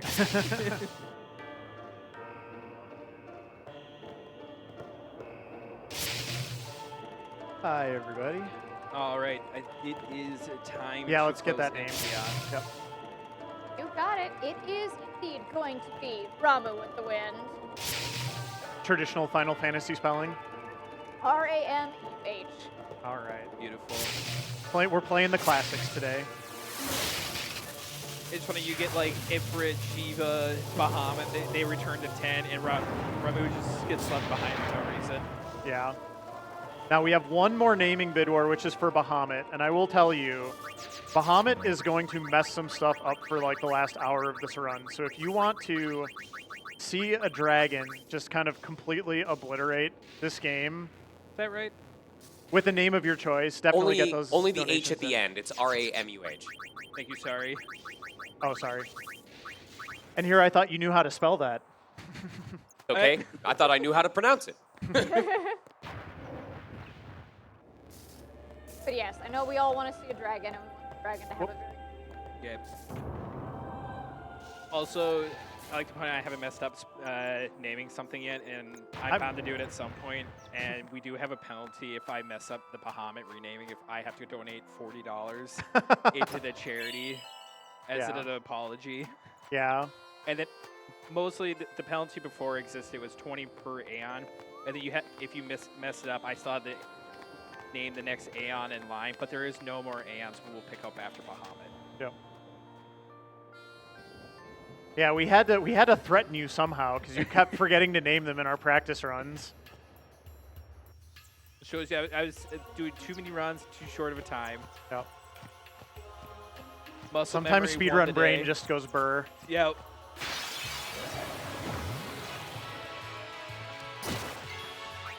Live and let live. Also, my community will say it's take a little risk to say it, but I'm just a dumb dog sometimes. It happens. But that's okay. Yep. I'll take you all on. Live and let live. But as we approach the moon flow here, I do got to point out this is probably one of my least favorite sections. For some reason, to me, it's one of the highest ambush encounter opportunities. So I won't go so easy on you next time. I can feel that little bit of anxiety just grew it again. It is because it's a really, really long walking section that isn't split by anything. So anytime you get a game over and you're doing marathon safe strategies I won't like go so we are, easy on you next time. you have to go back to the beginning of the entire road and it start over again. Yeah. You know, just in case you really appreciate it the first time, you know it's going to be better the second time. Yeah. And they, for some reason, they like to bully Titus. Some of the monsters are pre-designed to attack the lowest Live and let HP live. person, but that doesn't seem to impact whether or not I bring a lower HP person out. Or it feels like they're attacking only one specific slot, and I'll shift Titus around, and no. Yep. It's all Titus all the time. Sometimes the game just knows. It just knows. Yeah, and it let is live. sentient. Sometimes I like to joke that Square Enix is listening on my microphone and sending game decisions live. Oh, he's on a good run. Bamboozle him. Yeah. He Say sure your just feels that way. prayers. He's being a Gamba Panda, not healing his I'll people. be right back. Ambush him.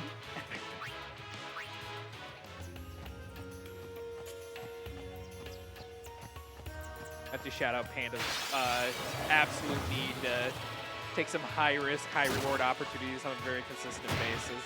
I respect it, but like I'm getting nervous for you, I'll be knowing right what back. you're trying to commit I to. leave my faith in the oven. It's fine.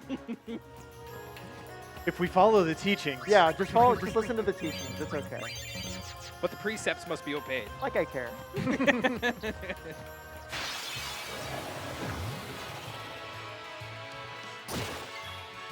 I won't go so easy on you next time. Fight, fight, fight. I would tell you though, I think we are going to let you go so easy on next time. Oop. There are a lot of, or there's a few runners, P-Town being one of them. He's got the shut up Titus counter. What now? He's got a counter on his splits where he heals at Titus to like pipe it down or something like that. Oh, yeah. Over the course of the run. Yep.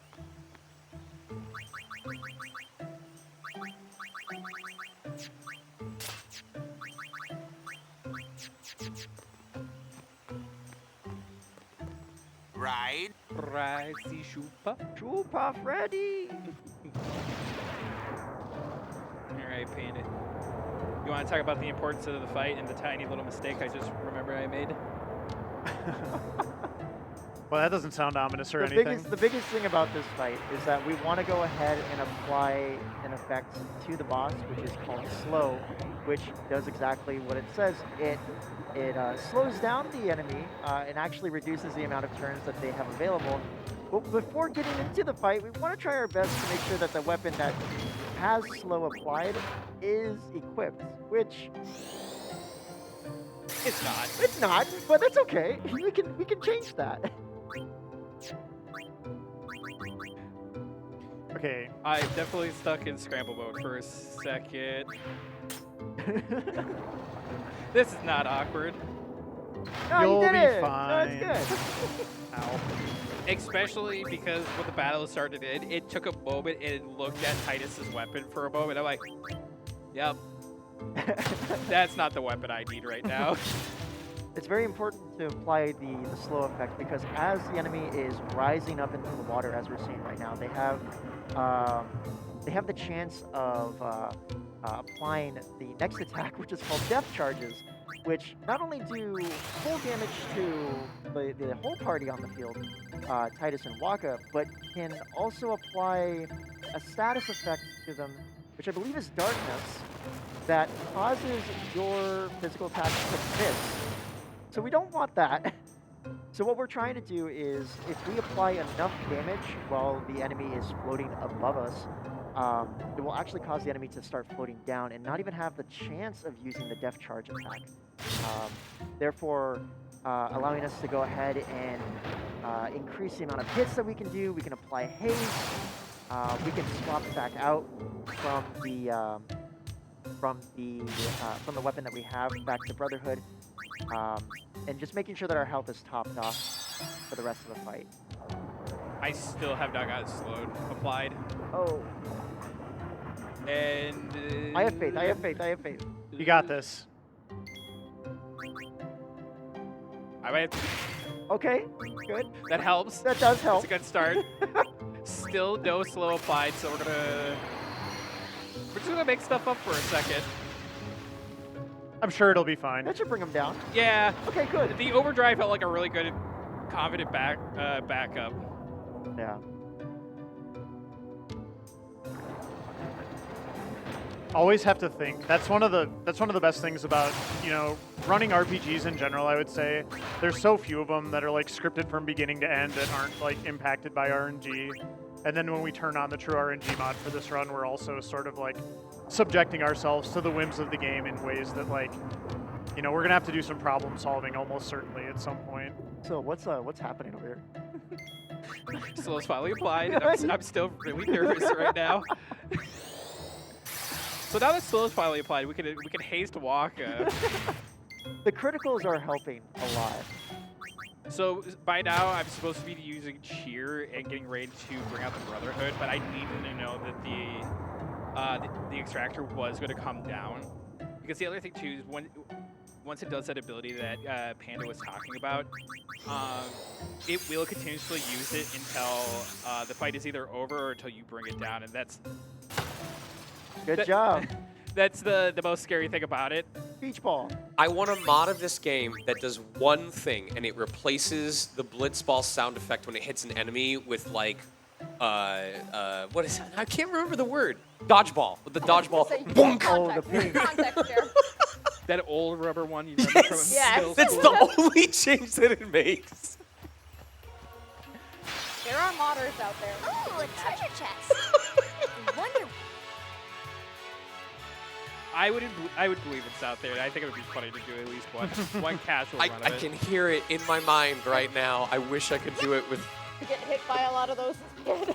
No, I was great at dodging, Yeah? and a lot of people threw them at me. I was not the most popular kid in school. Me I'm neither. still not, but I also wasn't back then either.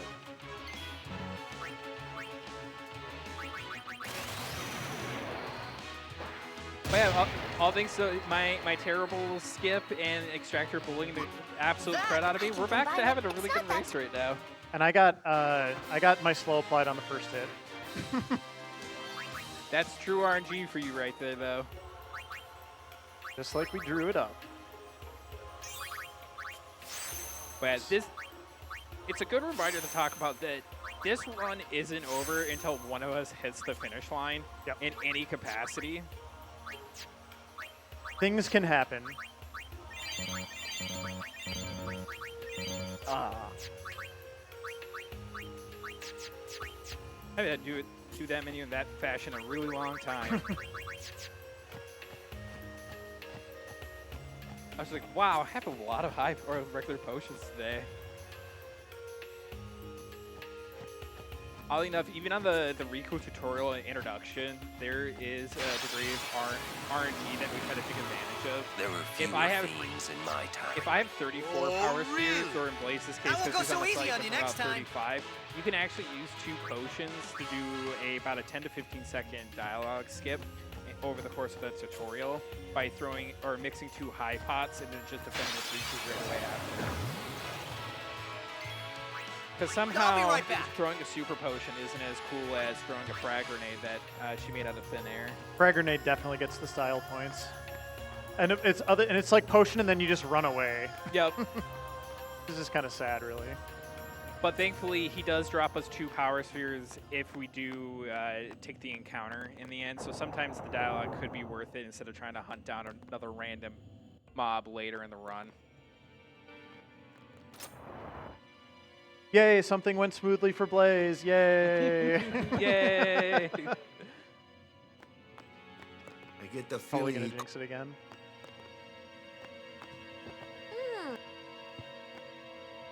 All right, so you're in Guado Salam. The home of Seymour Guado himself. Yeah. And we didn't get to meet Seymour before, so King, is a- why don't you tell us a little bit about Seymour Guado? Ooh, the wonderful Seymour Guado, Maester, and what leader of the Guados here. He's a wonderful guy. He gets his father's job after his father is passed away. Did you say Totally he's a not by good, his good doing. guy after indirectly describing patricide? What? Did you just say he's a good guy after indirectly describing patricide? I mean, Timur is he's a guy who's got to do what he's got to do. And it looks like he did what he had to do. I'm Is- judging you. I think of a later cutscene. I think of them going, "Well, Seymour, we made it to your wedding despite your directions." Top tier scene. Seymour Guano, more like. It's a shame. I will say he looks so good for being so evil. How much hair product do you think he uses per day on something like that? Him and Sephiroth must go to the same person.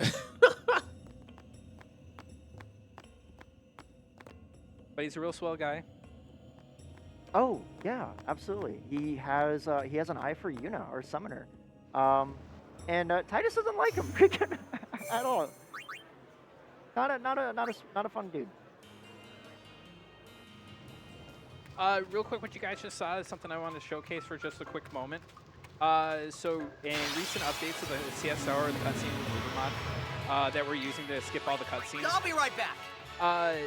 There was a decision recently, the newest variation of 1.6, to introduce a potential 5-minute break you can opt into. We agreed to put it in for just a moment so you guys can kind of get an idea of what it looks like in case you see another runner use it. But it's a good opportunity to use the bathroom, or in case you're like me and you have, like I have a major back injury. That's a really good opportunity for me to get up, stretch, move around a little bit. Especially on the days I decide to be a degenerate and I'm sending multiple runs in a row. It's a good reminder to, respect my body for a moment. And I totally just got hit by lightning. That happens a lot. I'm sure I will also get struck by lightning. But yeah, it's a great addition into the mod. It goes a really long ways for people like me. Yeah. So shout out to the mod creator. Yep, absolutely. And it's an interesting little wrinkle specifically for the cutscene remover because cutscenes are normally where you can take a break, and since they're all removed, there's not really a convenient, always available break in this run. So gives everybody a chance to take care of the thing they need to take care of and not just sit in one spot for 3.5 hours. I was so certain that was leading up to something where you're going to be like, it's a nice 5-minute break for us to fill the time if there's any announcements that want to be made. Like I was here at the desk just ready, and then it never happened, and I feel betrayed. It still is an RPG. There will still be plenty of time to read donations downtime, especially after we get. There's a weapon that we'll get in maybe about 10 or 15 minutes that kind of solves our ambush problem. So I have to ask, have you done the 200 lightning bolt dodges? I did when I was a kid playing this game growing up, yes. I'm a cheater. All right, so I'm headed out into the Thunder Plains now, too. And Syl kind of got to the safe point, not completely, but once you get this yellow shield afterwards, and that makes things a lot safer than on the first half of the Thunder Plains, so. Should dodge the strikes just to style on Syl. Not that, you can make Titus Thunderproof, which the #1 thing that will kill you on the Thunder Plains, believe it or not, Thunder, so, yeah. Actually, so the reason why I made a really bad face for a second is for a moment, I got ambushed, Titus got downed, and so they all started getting a second turn. Immediately after, Waka got confused, and Orin got killed, but because Waka came out of his state of confusion, I was able to flee just barely at the end of the... Hey, we both got hit by lightning like simultaneously. That was incredible. It's stereo lightning. Synchronized striking. I give you power up now. That's got to be a sign that we should probably call for some announcements from our hosts and focus here for a minute. Well, we got a couple of donations here, all towards these. Bahamut. In fact, we have one coming in from Bahamut F, $20. That says there is no need for a rename. It's already the best name. No, I'm not biased at all, and that is, of course, the name Bahamut. Bahamut. We have a $7.77 donation from that Wind Bliss to name Bahamut Daddy. Probably not the last time I'll see that name. With the comment, "This is all I can offer, but all I can say is that I'll pitch in for the only thing that matters, Bahamut being named. May the RNG be in the runner's favor, and may there be He says as Blaze gets a game over.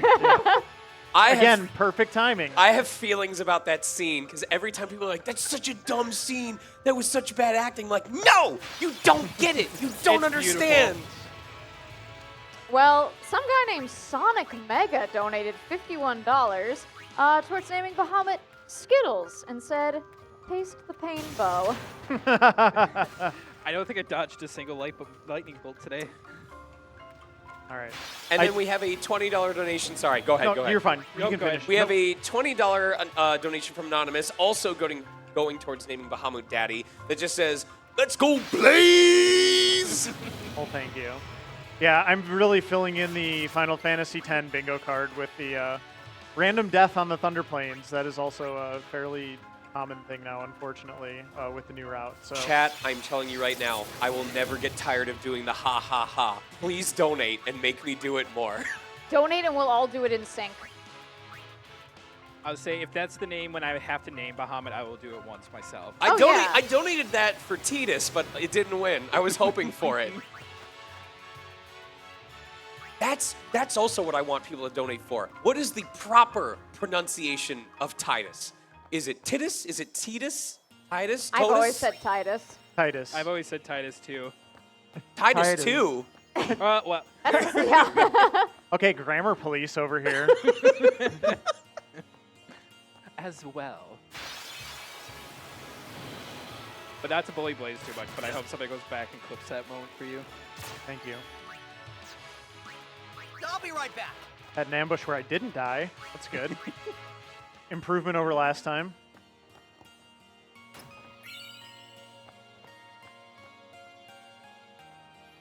King, would you like to talk about the importance of Macalania?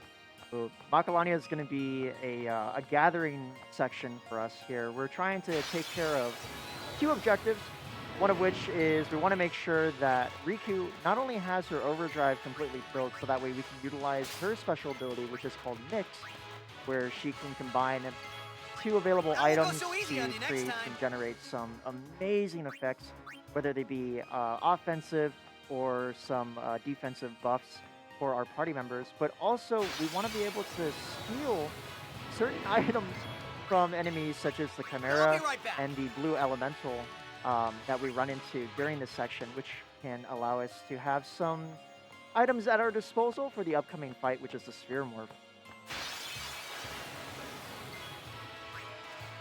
Let's say, I'll King be recently right had back.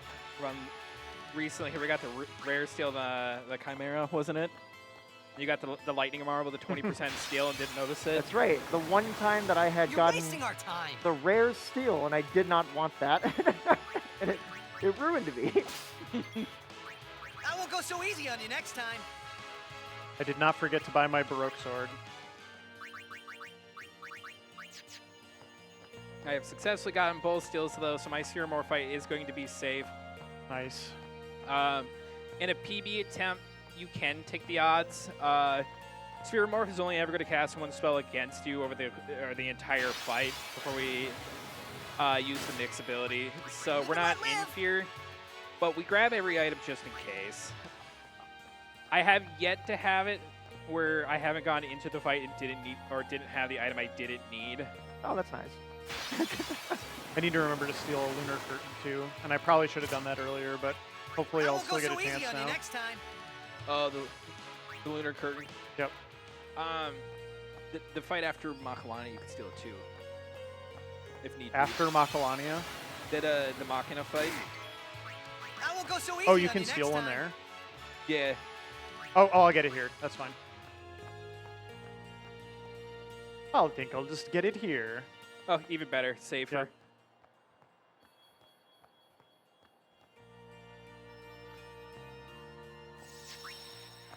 When we have in a moment as well, we have a Holiday new prices are leader all- for the name. Yeah, what is They're it? expensive.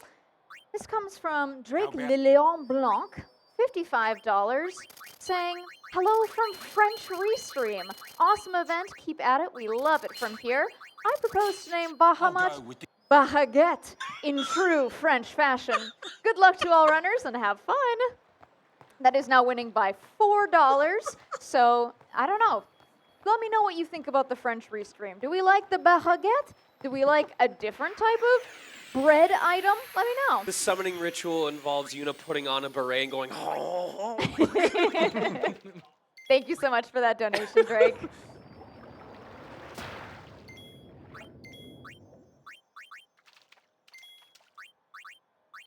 So Spearmore fight is now here. So we start introducing a lot more people into the fight, and I'm going to use my least favorite option to mix here to use the bomb core, which has great use later. But because a lot of these characters that I'm currently using are in the fight now, the EXP that they're going to get for being just even in the fight like a Pokemon is going to be very high. So a lot of these guys are going to get about 20 sphere levels, which is going to be very important for the remainder of our run. Especially Yuna. Yuna is going to be our heavyweight carry at the end, and her training starts now.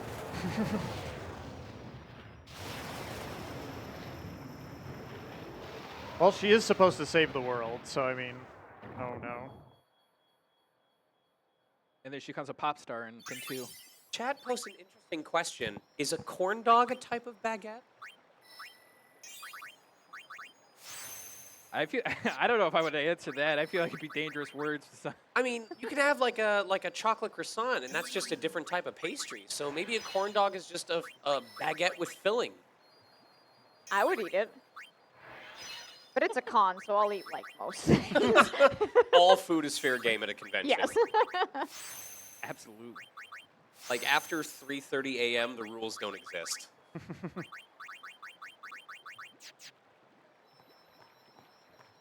Corn dog is a Wellington. I don't even know. I don't know what that means I don't know either. what that is.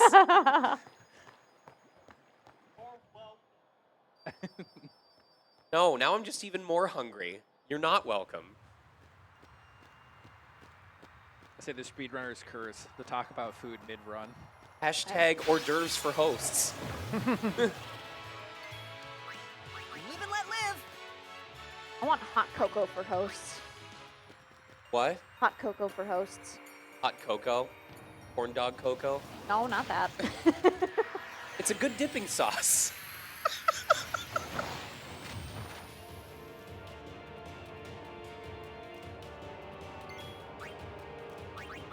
It's cocoa host. I get the cocoa. I'm co-host. Ah. You all just keep talking about food. I'm really hungry, and it's very enjoyable right now. I'll toss you a couple pieces of popcorn from back here. Thank you. Okay, I like the image of them just opening their mouth on camera, just seeing popcorn come in from off screen. They only get it if they dodge the lightning. Just have any more Dodge of those the popcorn. raspberries?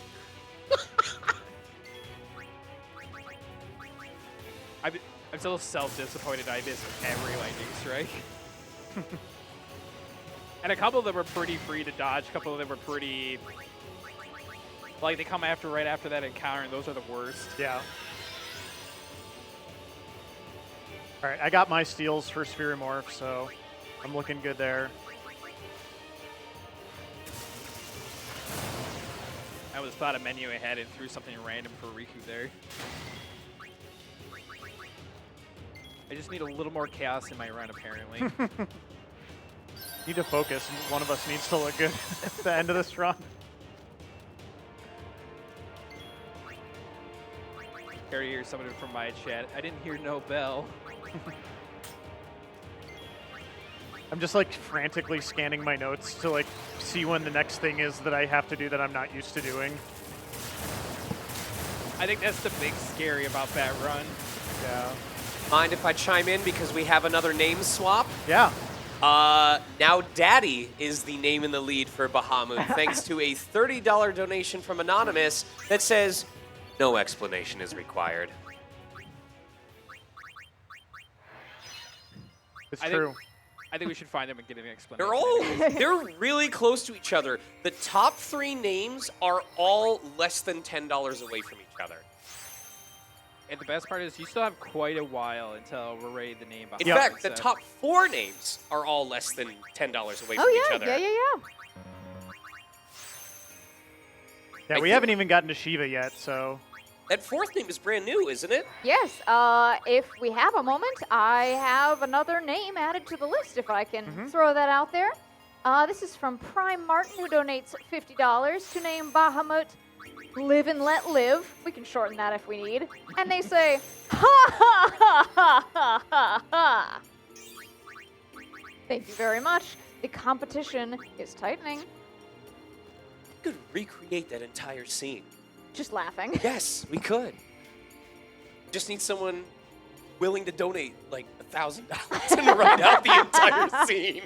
It's like the B-movie copy pasta. Listen, if someone's willing to donate $1,000 to make that happen, I will narrate that scene with you. I'm down. Wipe out that Dr. Mario incentive in one fell swoop. I know, and you're supporting charity. What charity are we supporting, Kate? Why, we are supporting Lost and Found Youth, which is an Atlanta-based organization dedicated to helping homeless LGBTQ+ youth find stability, safety, and a place to call home. And if you want to learn more about their mission and programs, you can visit lnfy.org and donate if you're able by using the command !donate in the chat, or you can visit fastestfurs.com/donate. Get those names in, or if there's an incentive later on coming up that you want to throw some money at, we would appreciate it just as much. And we may have been joking about hashtag treats for tech, but Team Fastest First does want you to know that all revenue from Twitch subscriptions and any bits that you cheer throughout this weekend's event will support Team Fastest First directly, both now and into the future, including the upcoming Fall Fest 2025 event happening online. You can consider subscribing to get the Fastest First emotes, including the always adorable PB the Cheetah. I love using those emotes personally. And don't forget to check and see if you have your free Twitch Prime Gaming sub available. 1 per month, I think it is. I have to always check because I always forget that I get one each month, and then I use it to support some creator that I feel could use the love. So we got a big fight going on here on Syl screen. So maybe King, you want to kind of commentate what's going on because we're all very focused right now. Right. So here we actually utilize Kamari's Stone Breath ability that we got all the way back at Mushroom Rock Road. Initially, how the fight opens up is Seymour is surrounded by 2 bodyguards of his that will continuously heal him. But with Kamari's Stone Breath ability, what it does is it does petrify everybody onto the field, in which case Seymour is immune to the effect, but his bodyguards aren't. So it does shatter them instantly, allowing us to go ahead and do some additional hits. The fight does have 3 whole phases. Seymour and his bodyguards. The next phase, which currently that we're facing right now, is Seymour's summon Anima. And then the 3rd phase is Seymour just alone. While we're here facing Anima, we're doing this bit of a back and forth of wanting to make sure we swap out characters, ensuring that we try to get our chances of getting a steal from the fight, as well as attempting to have Titus get at least 4 hits on the boss in order to move forward towards the final phase. We're going to use this opportunity to also equip Titus with his first strike weapon, which will help us in the later boss fight afterwards. It's a bit of an early setup. Because Titus does have that immunity to the Thunder spell, the spell doesn't do anything. It goes ahead and allows Titus to attack Seymour twice, ending the fight. I'll never get over the layers of preparation that that went into designing that fight, between the Thunder Shield to making sure he was going to use Thunder on the right turn to make sure certain party members weren't getting any XP. Yeah, the swap out characters, make sure first survivor is swapped back in, second survivor swapped back in. Because if you mess it up at any point, it can cause some problems. Now, I missed out. How did Seed suddenly get so powerful, like doing thousands of damage? I missed that when we were going through the donations earlier. So after the boss that blazes on, there's actually a significant menu that starts to come up. So what we do is there's a level 2 key sphere that's used that Titus jumps over from his sphere grid over into Orin's, and it's actually his late game section of the sphere grid. So he's getting a lot of like +4 strength spheres suddenly. So Titus starts to become a powerhouse. In my variation of the run, so when we win Blitzball, we win a additional strength sphere, which gives a +4. So we just get him as big as we can, as fast as we can, and then later in the game, we're actually going to bring Yuna into that section of the run, and she's going to start one-shotting with her staff, and with no +5, 10, 15% modifiers. It's actually quite the screen to watch.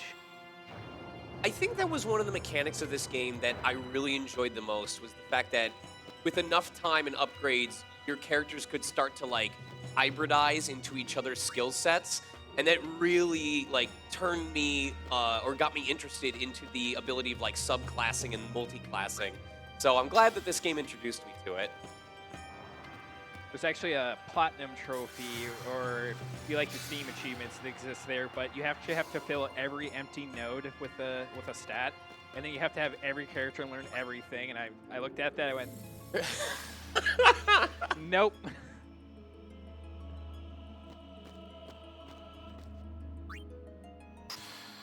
So, as I complete Macalania, this is everyone's favorite section. I have done this as a speedrunner, so that platform just got exposed at the top. So we're about to run up this little stairs. If I tap that, it resets the entire puzzle. So a lot of runners will hesitate for a second as they round the corner. And the first time I came through there, all I could do was just sit down my controller and defeat. Not knowing that was completely a thing. I don't know how I'm supposed to solve this puzzle. What am I'm a speedrunner. Just follow the directions. Oh, especially because all the pieces aren't in the same place. Yeah. And I remember as a kid just struggling with that entire section. Like, I had no idea what I was doing. Yeah. Finally solved it, touched it, and I was like, oh no.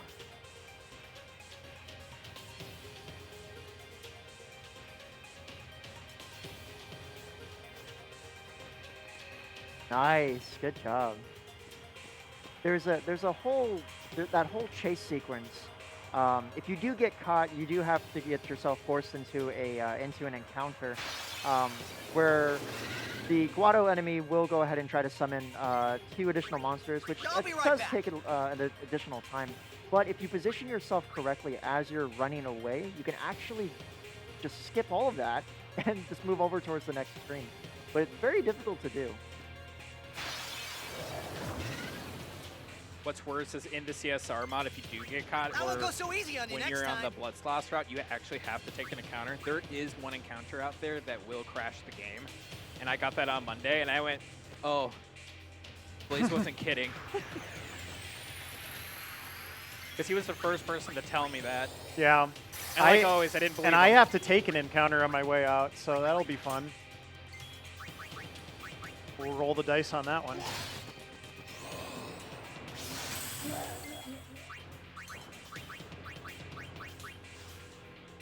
Pandy, will you tell me a little bit about this fight and the oddities of it?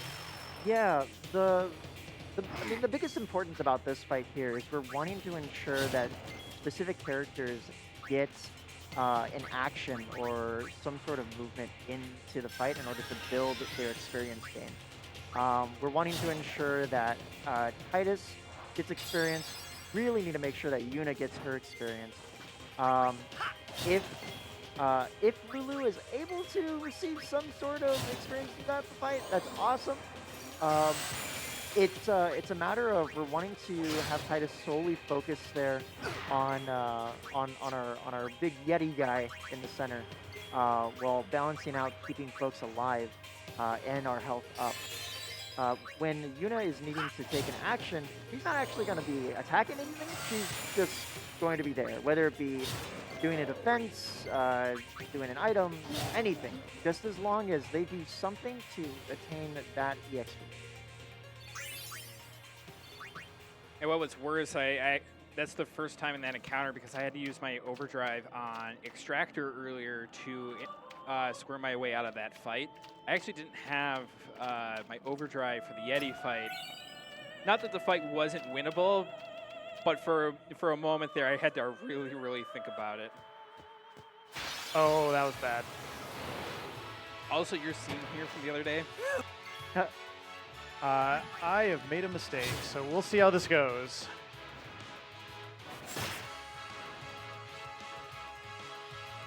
Need some.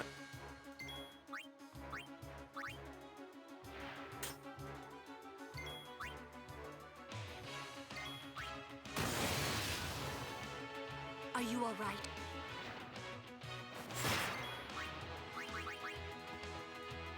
What we're seeing right here is one of those instances of if Titus does go down, we do lose that ability of using the flee skill, which does give everybody off of the field, does have us go into a forced situation of needing to individually attempt to escape, which sometimes it happens, sometimes it doesn't work, sometimes it does work. But thankfully, we were able to go ahead and escape from that encounter. Is it a what? Like I'm okay. 66% chance to flee. Live and let live. I think my worst case I've ever had was 7. 7 failed flees. Mm-hmm. Nice job getting out of Seymour, though. Yeah, I messed up and accidentally defended with Kamari when I didn't want to. Something about throwing 2 lightning marbles Live and let on live. Anima for no reason is a miserable experience. Well, I also only had 1 lightning marble, so that was another fun. Oh. I used an Arctic Wind because I had to use one on Sphere Morph. So that's what happened there. So yeah, all sorts of fun stuff happening for Blaze. We'll be okay. Live and let Both live. just facing down weird oddities right now. All right, I'm short 2 speed spheres, which is fine. I don't want to say this run is completely off the rails for either of us, but it's definitely not comfortable. Nope. Oh, I need to equip Sonic Steel or I will be very sad. They need to just, yeah. I should have done that. Oh no, actually you No, I mean- can't. Or I can take them Seymour won't die there. That's why you have to keep I won't equipped go to so do it easy after the on you fight. next time. My first Blitz Lost practice that I did in anticipation for that, I was just like, I'm gonna equip the Sonic Steel Yeah, now that I and went then to you're go like, swing. Oh. everything in this, if you follow the notes, you will not Isn't there an lose your easier run. way? If you mess up something, you will I'll probably be lose right your back. run.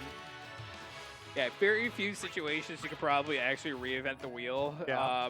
But they're very subtle, Yeah. and you almost ask yourself, is it worth going for it? Like, I think we both do that with Sin Spawn in Kilika. We do You sure this is the something way? just different enough. I Yeah. think. Live and let live. All right. Well, I get to be in Puzzle Church again, so this is pretty chill for me. And you're just running around in the desert. So do we want to get an update on our incentives and stuff here? I'd say it's safe too. Absolutely, I think yeah. it changed like twice in the time I know. since we last updated we it. have a proper bid war going on here. We did get an anonymous donation for $18.69. Nice. Nice. That is towards the name Skittles, and they say, I think this is a nice way to end the bid war, don't you? I don't know if we're ready to end it just yet. Do we have any other donations? Yes, we also I have a won't go so easy $10 on you next donation time. from Sun Zero. That is towards naming Bahamut Bahaget, which is my personal favorite right now. It just says French Bahamut for the win, and I'm just automatically assuming it has a French accent on it. Yeah, so I think, does that take Skittles into the lead for us now? By less than $5, but yes. Just barely then. Keep them coming. I feel like this is good stuff, people. Good stuff. We have Skittles is in the lead with 69.69. We have Bahaget just behind that at 65, and then Daddy is in third place with 57.77. What a weird thing to say that Daddy's in third place. Only at a speedrun marathon.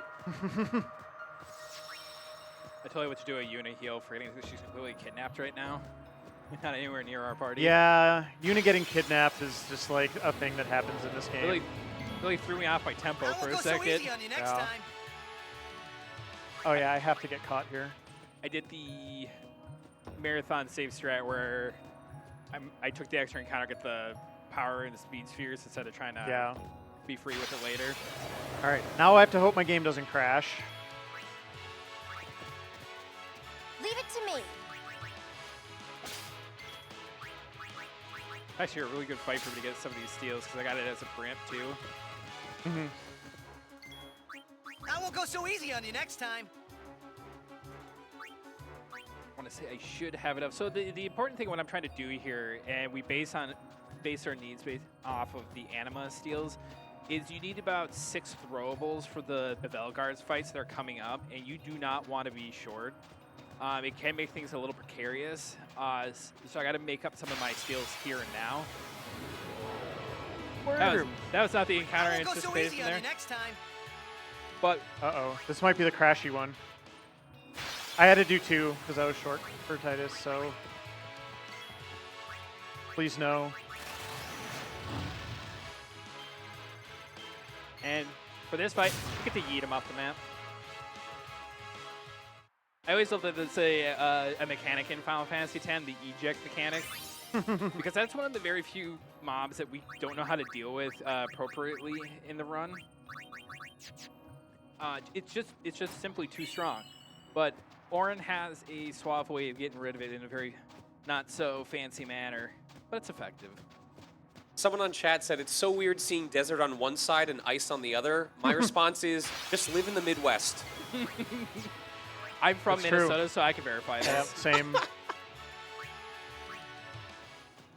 So what I'm trying to do here is I'm actually trying to do a skip, which is not going very well right now. So because Riku's kind of freely on the world map here with us, if I do the lineup just right, she'll actually just push me through the plant just like that, and I'm off the home. There's a lot of pushing in this speedrun the more I talk about I it, won't go so easy on you next time. which I feel like if furries love any one thing, it's they like to push. Now, here's my question for chat. It's the only question I'll ask them all run. What do we think they're saying in this alarm? Yuna! I'm biased. This I heard you quick. last time you were talking about it, but Sean, what do you think they're saying in the alarm? Well, in the alarm? Yes. Oh, is that what that chanting I heard in the background was? Is it like playing right now? Wait till I complete the clip. Yeah. There will be a male voiceover. Okay. I'm gonna have to put both on to listen to this. Come on, Titus, we need your turn so we can show them.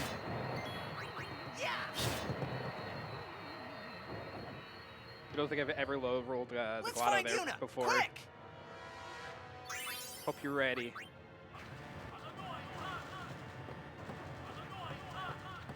And annoyed something. I think there's a lot of open interpretation to what he could be saying there. I do think it sounds like he's going, I'm annoyed, I'm annoyed. Yeah. I just got punished so hard. All right. I see the game seems to be bullying you pretty hard. Yeah.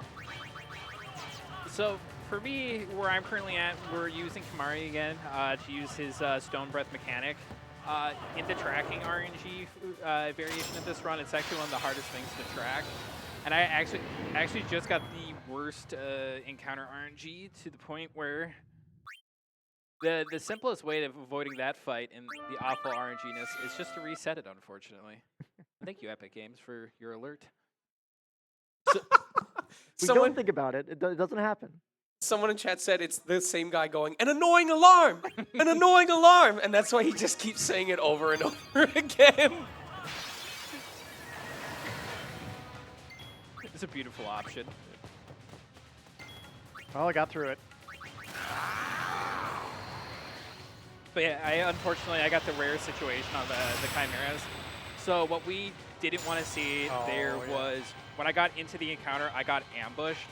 So the secondary benefit of Kamari's Lancet is if he does learn a new skill, he will get a fresh overdrive and he'll get to go right away.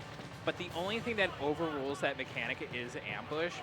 So if I were to have tried to stick around for that fight, the Chimeras just would have defeated my party and left me packing either way. So resetting was definitely the most viable option, even though we had to go back to the dual horns again and go beat them up one more time.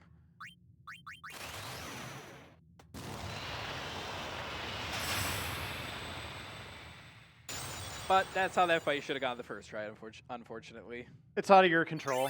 Yeah. One of those things.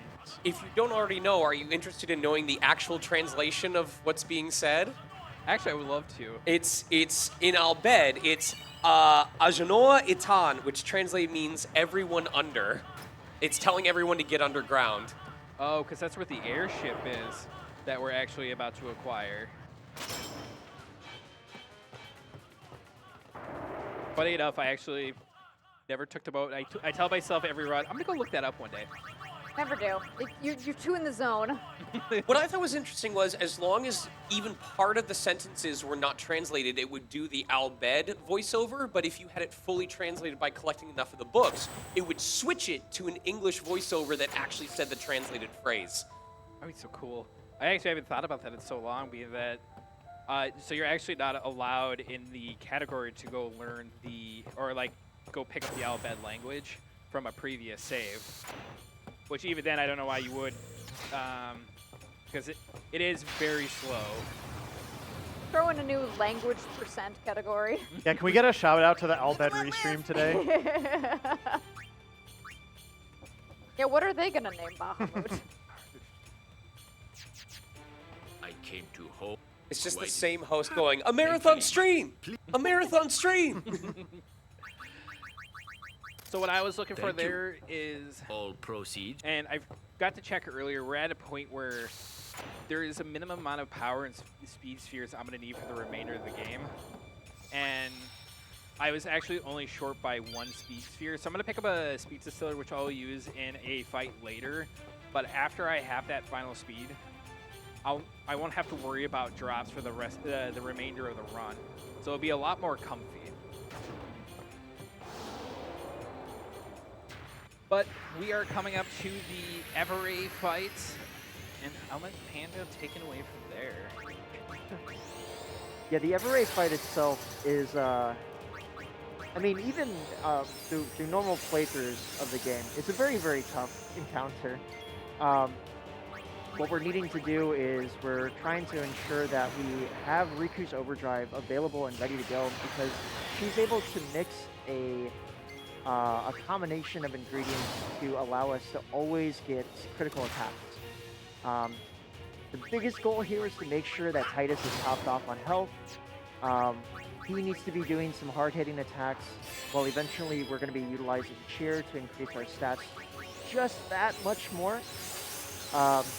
Before FWA has a chance of doing this devastating widespread attack where he uses a Poison Breath, which will wipe everything out. If we have the opportunity to, either Riku or Kamari, if they can steal from FWA, that is actually going to help set us up for a future fight, which FWA will be able to give us some gems. I believe they're water gems. FWA does have the chance of hasting himself, which can pose a big problem.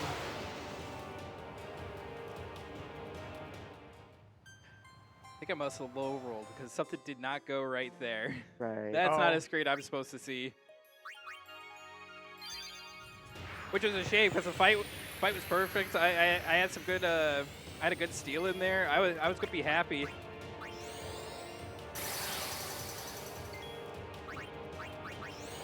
Read my notes just a smidge closer. I do have a guess went wrong, and I do think it was 100% on me. Did you do your safety save beforehand? I did do my safety save beforehand. Good. That's why we do that. I think I got so excited about stealing, I went to cheer with Titus again. Oh, okay.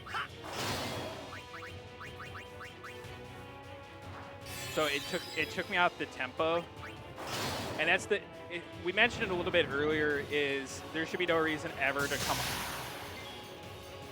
Everybody doesn't like you today. Might want to take a second and just kind of go through your sphere grid and make sure you're good.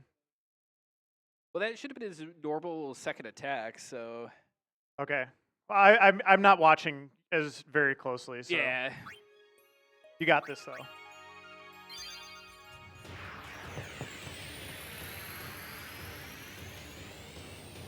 I think you're right. I know exactly where I'm wrong. And it is 100% a spear grid that I did not do in Bicanel. Okay. Now I have to hang my head in shame. It was bound to happen to make a mistake somewhere, and luckily enough, this is why we safety save on this run. Yep.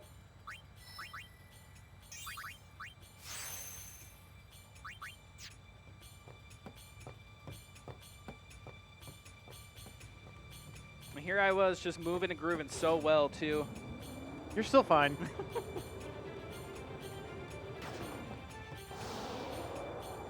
All right. This time, first try, right? Oh, yeah. Now I'm double checking mine just to be safe.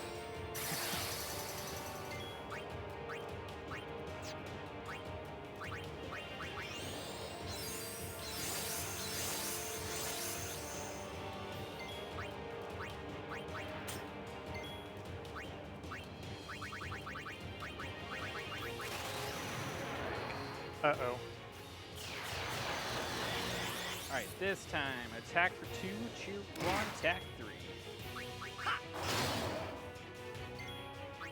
So unfortunately, though, because I got a different deviation from this fight, if my allies go down, we will not pick them up.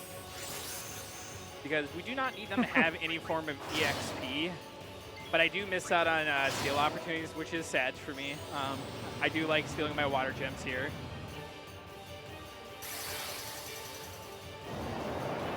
But now this is a pretty standard fight, went perfectly, and as smooth as it should have been. Good job. But now we can go, currently the priest in the wedding is asking if anyone would object to the wedding, and we're gonna come in here and say we do.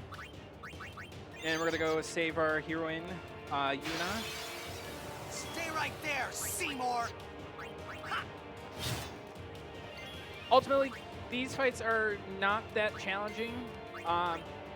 The big thing to know in the first and the third fight we're going to go into is the red guy does need to go down every time. He's the only one that actually could stop our party from saving Yuna. He uses a flamethrower that does unfortunately affect our entire team.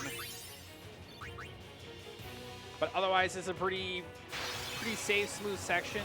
It's also a really good opportunity to use my distillers. On the second and the fourth fight here, you will actually see Riku and Kamari get involved in some capacity.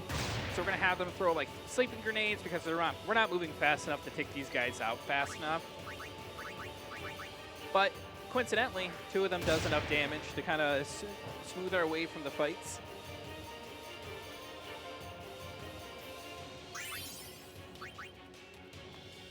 I have to do an extra encounter here because I'm on the Blitz loss, and I get to open the fun chest with the code.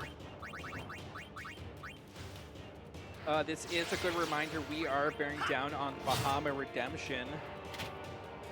So if the bid wars are going well, Blaze, if you think this is also a good time to check in.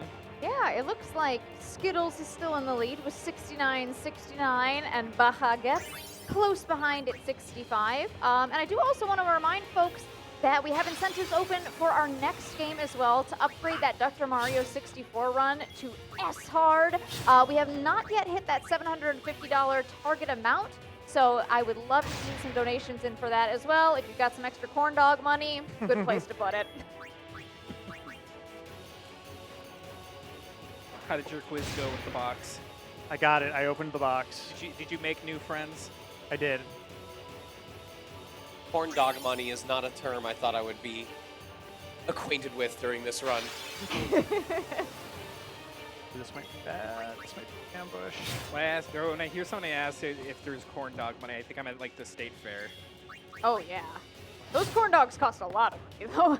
But I do have corn dog money every time I go. Yep. It's the great Minnesota get together. Okay, I lived. All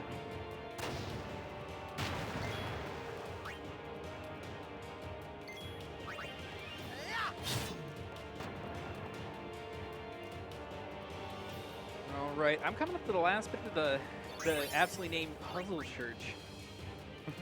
What I like about this arc of the storyline in Final Fantasy X, if we had our cutscenes on, is Bavel is the home of Yevon, and Yevon has tried to gain such a state of purity among the populace not to use machina or machines.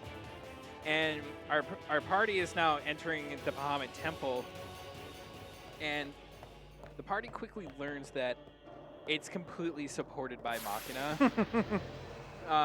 So Bavel and Yevon has not been telling the truth the entire time.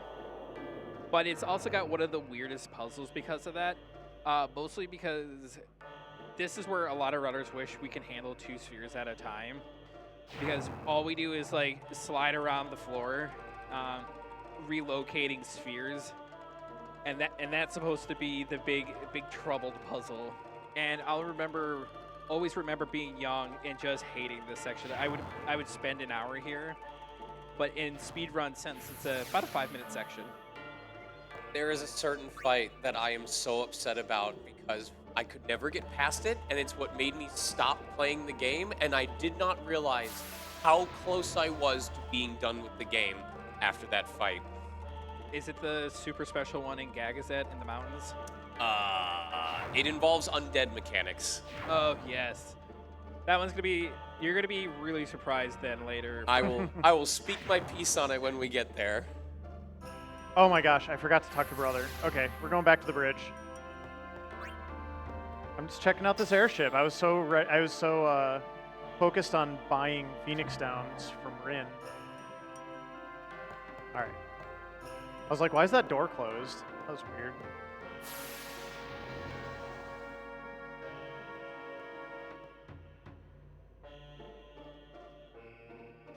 All right, there we go. All right. I will say this next leg of this entire puzzle is my least favorite, but it could be the difference of like perfect time or you lose about 45 seconds, and it all on this little platform here. So if you time it just right, it seems simple,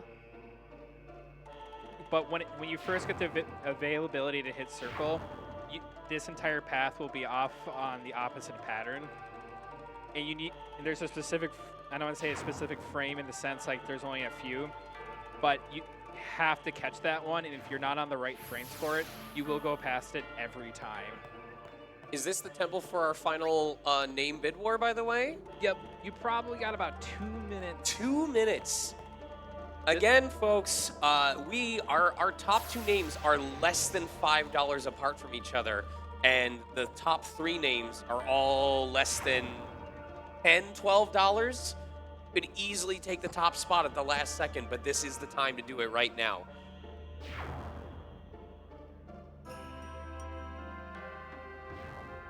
But yes, well, this is one of the longest puzzles in the sequence, which is why we decided to call it a little bit later, just to increase the amount of snipe opportunity. Just type !donate in chat. Get a super easy to access link. And it is for charity.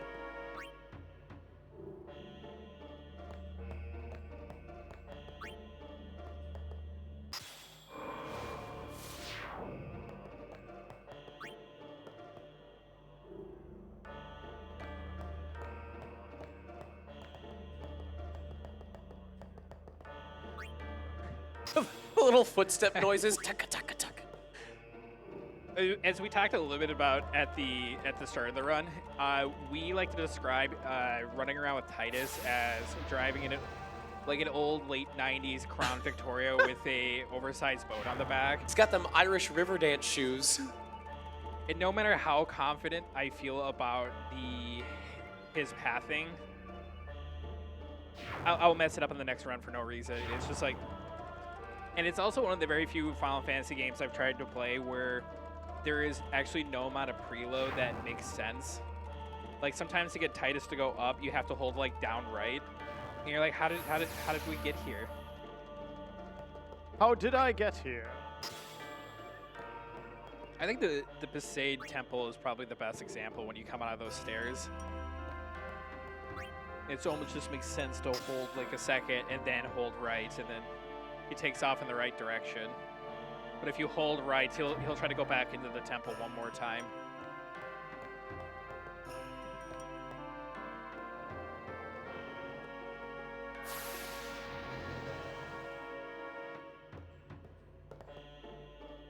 All right, it is time to get ready to close that Bahamut naming. Just say the word when. Once we start going up the elevator, it will be called. So about 30 more seconds.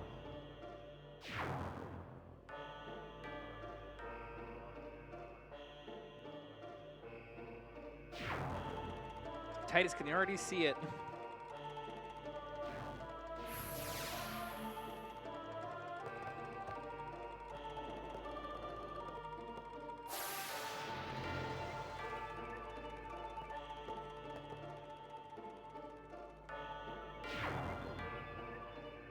Already, let's call it now. All right, well, time zones be darned, because a bunch of Baja Mutuals came in at the last second to make our winning name Bahaget. I love it. I love it too. That was thanks to a couple of donations here. We had Sun Zero donating $10 saying Bahaget, yay! We had McClack also donating $10 and saying, hey, from the French Restream, for sure I vote for Bahaget. And then we had one final donation from Drake Leleon Blanc, $15 that says, we need the Bahaget. No H. Our second H is gone. B-E-T. E.T., thank you. Thank you all for those donations. Thank you for pushing for Bahaget. Hello to all of you at the French Restream. Bonjour. Now I just want Mountain Dew. Bahaget. All right, I am coming up to one of the biggest sphere grids of the game here. So I'm gonna let King talk about it as I focus up a little bit, because this is one, if you reset, it's 5 minutes it can be. Yeah, absolutely. So what we're doing here is we're really taking the focus on the sphere grid, utilizing all of those sphere levels that we've accumulated from the fights so far to unlock Orin's additional sections of the board through that of a key sphere. So it's going to allow us to progress a little bit further into the area. Yuna is actually going to make her way towards Orin's section of the board and gathering all of these like strength stat boosts, and we'll do magic boosts. This is to make her extremely a powerhouse for the remainder of the run. We're going to notice the overall effects or results of these stat changes through that of Bahaget when he does his attacks, because he's actually the only summon that immediately can break the damage limit. And we're going to see the result of that the moment that we're done with this overall sphere grid. Him just doing this massive damage. But it's really, really important that we're wanting to make sure that we're getting the exact correct stat boost that we're needing to ensure that we're implementing the right amount of damage, the right amount of health, the right amount of defense, all this moving forward. Good thing I had extra speed sphere there.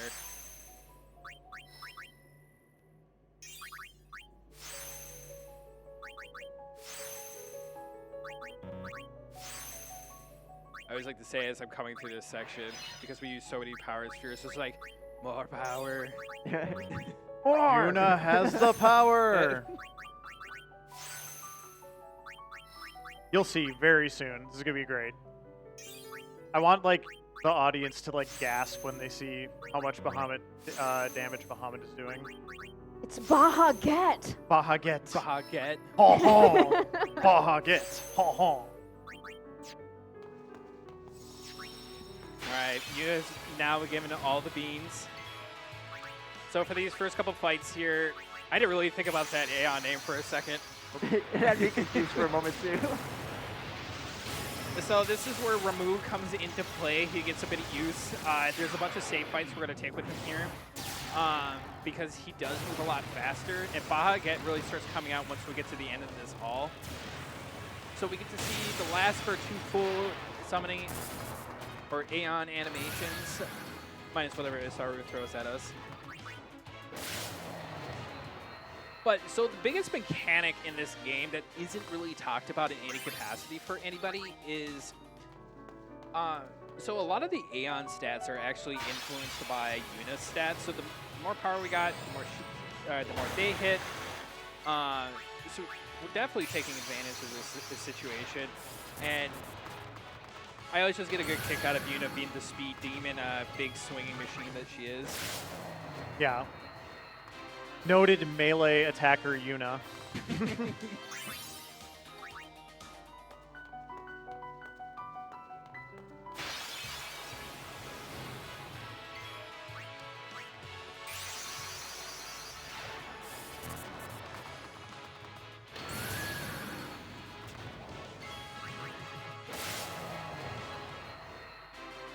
So why do these other summoners want to stop us, by the way? Maybe we should talk about that for a second. They're jelly, but other than that. they after stopping the wedding between Seymour and Yuna, we've pretty much gone against all of what Gavin is teaching everybody here. We're breaking the mold. We're showing that things aren't what they appear to be, and as a result, the entire party is deemed traitors, and now enemies of all of Sphera. So as a Been identified as a problem. yeah, we're a problem, and so Seymour's trying to make sure that we are no longer a problem. But Seymour isn't counting on Baja Get being the absolute powerhouse that they are right now. So what you're saying is we're currently doing a French Revolution. Yep. Very much so. Yes. We've been branded as heretics. And on our typical quest to go fight God. We've kicked off the Reformation. I mean, we did take down a world leader as part of the process in Macalania, so Yeah, a lot of parallels he here. deserved it. I need that kid from Besaid to walk up to Seymour and be like, "You're a bad man." You're a bad man. That would really put him in his place.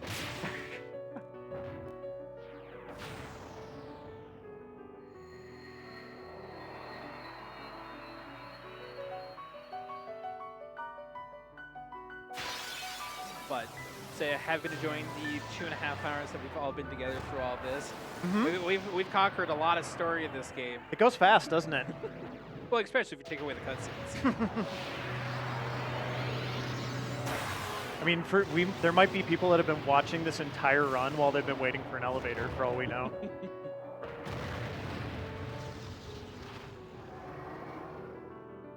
I cannot. Man, I will say, if you've ever thought about whether or not you wanted to try running Final Fantasy X in the past, but you didn't want to invest the 9 to 11 hour time commit to learn the run the first time, I highly recommend checking out this run.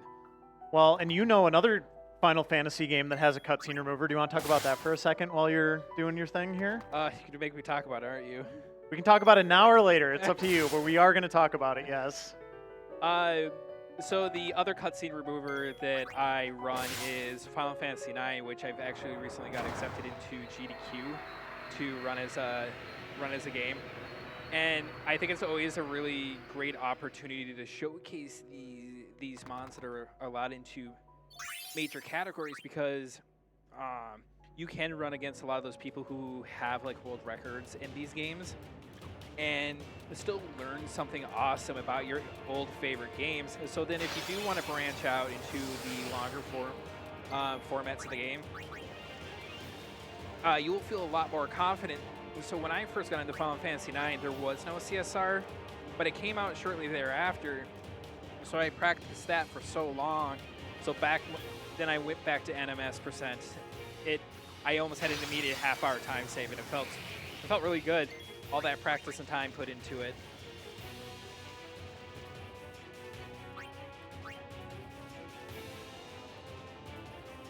If Yeah, this, congrats on that again, too. Thank you. I was like, let's acknowledge that. This is the boss, if I'm remembering this correctly, this is the boss where I felt like a genius because I wasn't old enough to know about online guides at the time. But the boss gave me the inclination of, things that damage it are healing it. Can I use something that would heal it to damage it? And so I ended up killing this thing way early and then spending the next 10 minutes just swimming through empty corridors because there was no boss to fight anymore. And I think the whole gimmick is it's supposed to chase you through this whole... Yep. You'd use the trigger commands, and I think every couple times you hit the latch, the door opens up. You go down to the next area, but you're right in the sense we want to use the undead feature right away and just swim the rest of the way because it's so much faster. And I had no idea. And I felt I thought I'd broken the game the first time I did it. Accidental speedrunner. It is always funny to think there is at least one great undead boss in a Final Fantasy game. Yeah, but did you suplex it, Sean? No. But I can't wait for the VR remake of this game, or of that Final Fantasy, where in order to suplex the train, you have to actually do a suplex in real life. Hospitals are going to make a fortune.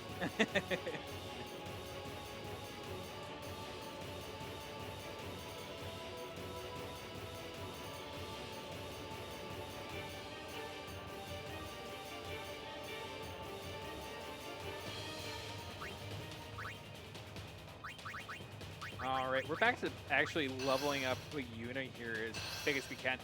So the fun part of this run now has transitioned to the part where we're going to use a lot of teleport and return spheres to take units to very specific sections of the sphere grid where we can maximize the amount of +4 power spheres you can get into.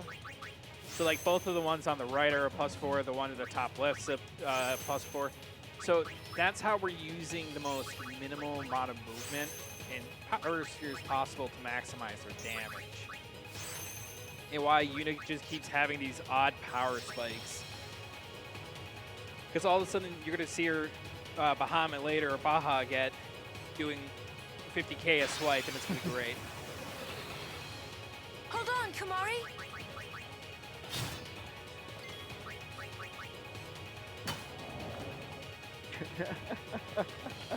Totally not unit giving them the beans. Live and let The live. amount of damage she does. It's always great to see because it's the most basic staff. There's no special attributes assigned to it, and we actually need her to have that same blank staff later in the game.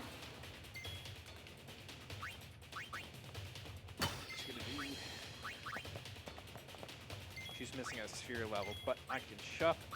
That preamp's going to allow me to shuffle people around so I don't have to do it in the Seymour fight coming up here. Nice little optimization for you. It was, I'll admit, That pretty won't go so lucky, easy but on I you always next take time. it. So the big thing I'm looking for is Lulu still does need about 35 sphere levels for a very important sphere grid at the end of the game. We'll talk more when we get there. So she needed to come in for just a quick little fight. And it's more obnoxious to bring it in on this fight because if you're like me and you were a kid, this fight was not easy in any capacity. But we are now at the point of the content where we're going to break this game handily. And we're going to let our memes become dreams for a little bit. About how much would you say is left in this run? We are probably a little less than an hour. A little less than an hour. I did want to remind everyone that we do have the Dr. Mario 64 incentive to upgrade to Super Hard, and I believe that is our next run right after this one. Is that right, Kate? It is, and it's actually not the only incentive we have open for that. You can also choose between Mario and Wario for that run. Mario is in the lead currently, but only just barely. So between those two, if you're hyped up for that run, donate to one or both of those incentives. We would love to meet that $750 goal so we can have some extra hard gaming in here.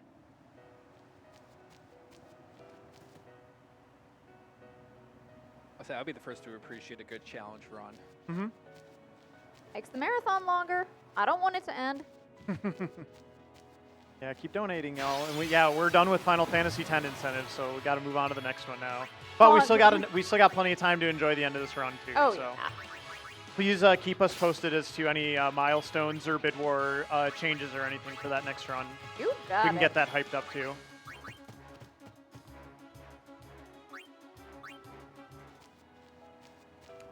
The Calmlands. They don't feel very calmed when I'm getting ambushed out of the gate. So calm. We'll get through this. So actually the only real big important thing I have to do here now, and I actually have a bad party formed at the moment for the turn order, is those flame flums. I need to steal 2 fire gems throughout the entire Calmland, so it's not like I need it this second, but they're going to actually have very important uses a little bit later, and it makes it actually genuinely important. Of course, on the second one, I steal 2, which is just because the game just wants one quick little laugh at me. But other than that, now I just get to hold up on the D-pad, relax a little bit. Yeah. It's been a very stressful run thus far. Yeah, we're kind of out of the part where we have to worry about any encounters or anything get like 'em, that. guys. So. But we do have kind of an important inflection point in the run for Syl after getting through the Calmlands, which is Mari's going to get redemption, which is important in and of itself. But there's something else that kind of comes after that that's important, and we'll talk about here in a little bit. I quizzed Panda earlier, so no pressure. Goodness gracious.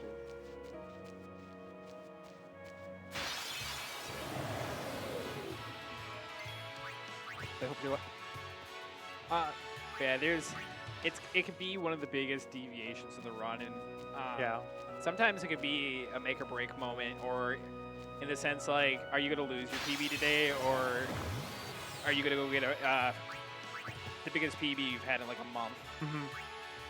I know the PB I have in the category, I actually got the most ideal menu setup for it. So then the remainder of my game actually has so much better flow. But now that every time I come in there with enough time save, I almost end up losing it because I get the less than ideal. But it's the stuff like that that keeps you pushing. Makes your menu so much faster. So I'm like, I need to keep up. Especially in my community, if I PB, they make me sing.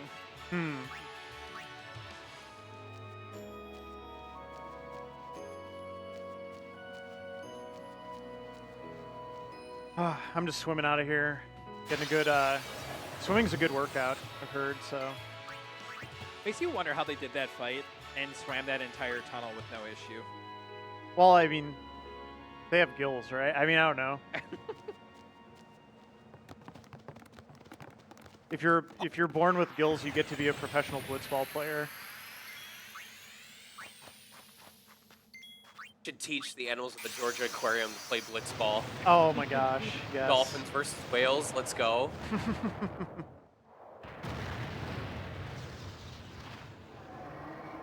But even this should be one of those fights that even back in the day was like super complicated, because this is like the Guados are making one last attempt to stop us from escaping. Yeah. And They didn't count on our big beefy Bahamut. give me Baja again. Bahamut. 33,000 damage. So much. Whether we two-shot the boss, it's great shakes and fear to our new power, and I run away.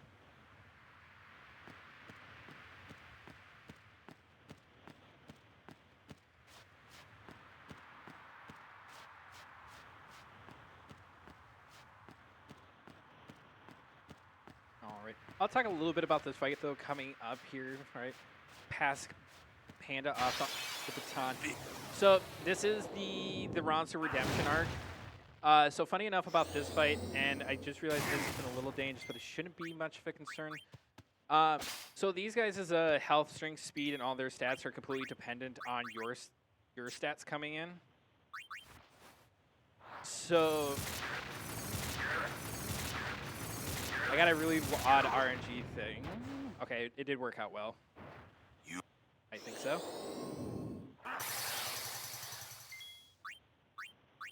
So because now we're gonna throw the fire gems, we're gonna get overkills on it. So we're gonna get a combination of friend spheres, return spheres. You can either get 4 of one, 0 of another, 2 of each, and ideally we want 2 of each. And I got 4 return spheres. You got So the standard. I got the standard, so I'm gonna do a menu based on that drop, and I'm gonna pass it off to Panda to just tell you why that is important. It so based off of the drops itself, it really does lead us down these different pathways on actions that we need to take, right down from who needs to be moving around the sphere grid, doing what, who needs to be having their weapons be customized to have certain effects be placed onto them, what actions that we take during boss fights, all go down to, okay, what did we get from those drops? If there's always this really, really big importance to make sure we understand what did we get from that overall fight, so that way we put ourselves in the best position as possible. Yeah, every combination that we can experience in the course of this run really does mess with your basic stats, and that's why each fight gets so weird for so long. Not used to that weapon being so far down there.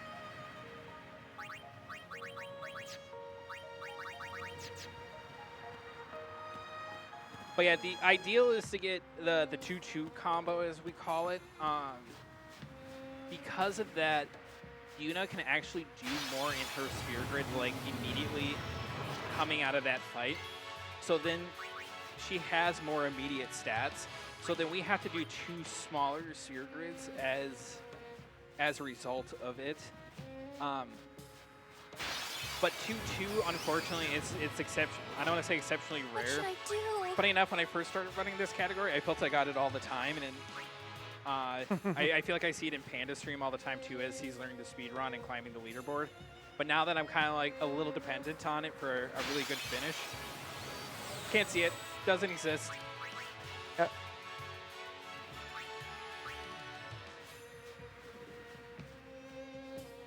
If I But- can jump. Oh, sorry. Go ahead. Oh no, I was just about to invite you to jump in, because I'm like, we're both in really See, long. we mind melded. We mind melded. I wanted to let everybody know we have a $50 donation from Mr. Shasta going to upgrading that next run. And he says, as someone on the couch for Dr. Mario next, I'm going to need y'all to donate for the S-Hard run. Ramsey is really good at Dr. Mario, and he's practicing the crap out of the S-Hard run. If you don't get this met, you are missing a spectacle of amazing gameplay. Please keep on donating to get this met. We're a ways away, but it is very possible. Let's go! Let's go. Ramsey is incredible at Dr. Mario. Did a showcase at our last Fall Fest event as well. I'm always interested in seeing skill-based games played on their hardest difficulty. Just seeing that level of expertise displayed on a speedrun environment is so cool. I'm excited. I know we can get this done. We're getting closer. We have just under an hour to get that done, so plenty of time. But I don't want you slacking till the last minute. We're not sniping this one. Get it in there. We want to know what we're hyped up about.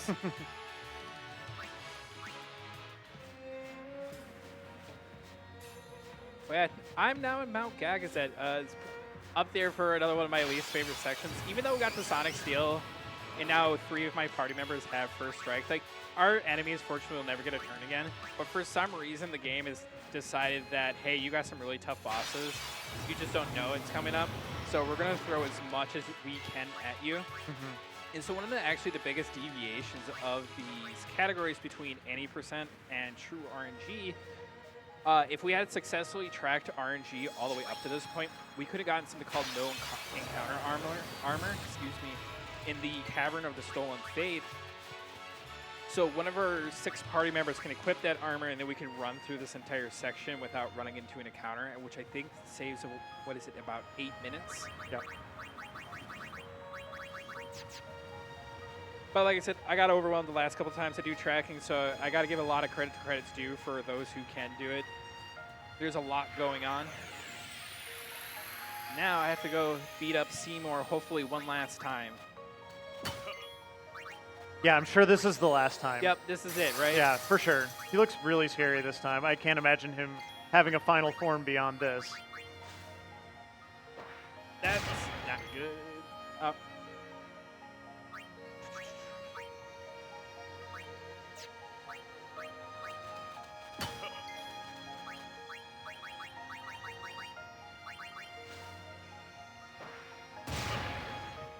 I threw a sleeping powder instead of. You still get AP for zombie? Does anybody remember? What now? We still get AP through zombie. I don't know. It's a good question. Guess we'll find out. I don't have confidence in my answer.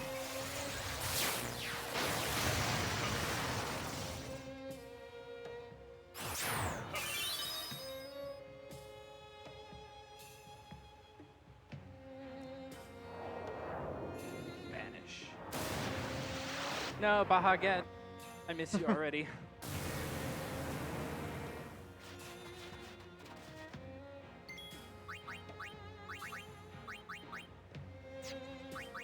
I guess we're gonna find out.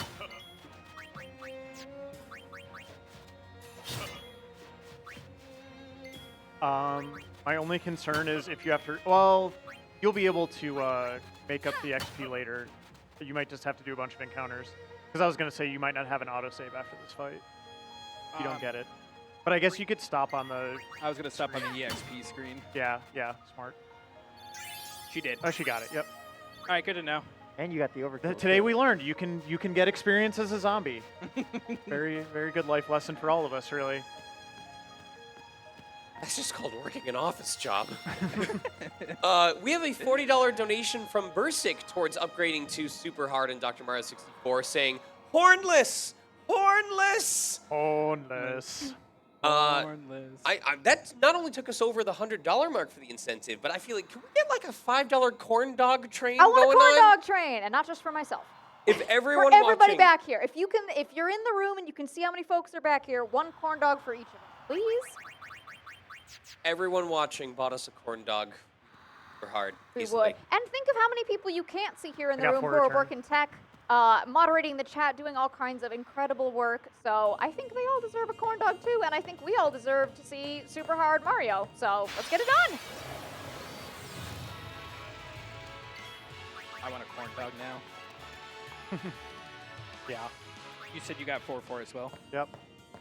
It is a shame. I was kind of hoping one of us would get to 2-2 I so we could show it know. off. We got a blitz one and a blitz loss. So it would have been great to have both. Mm-hmm.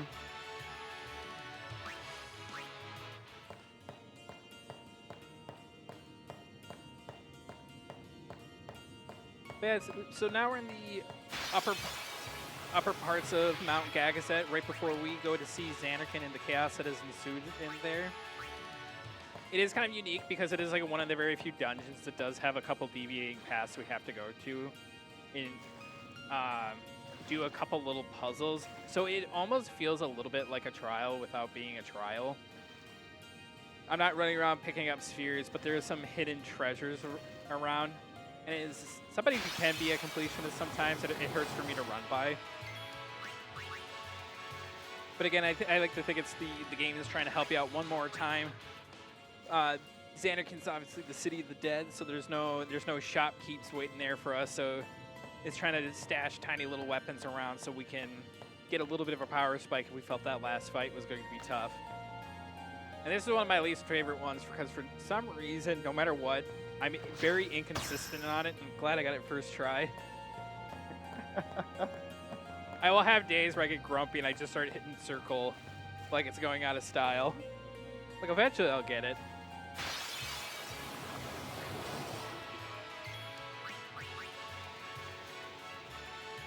Another thing Blaze and I are both going to be running into, unfortunately, since we got 4 return spheres, is we do need to take a couple encounters.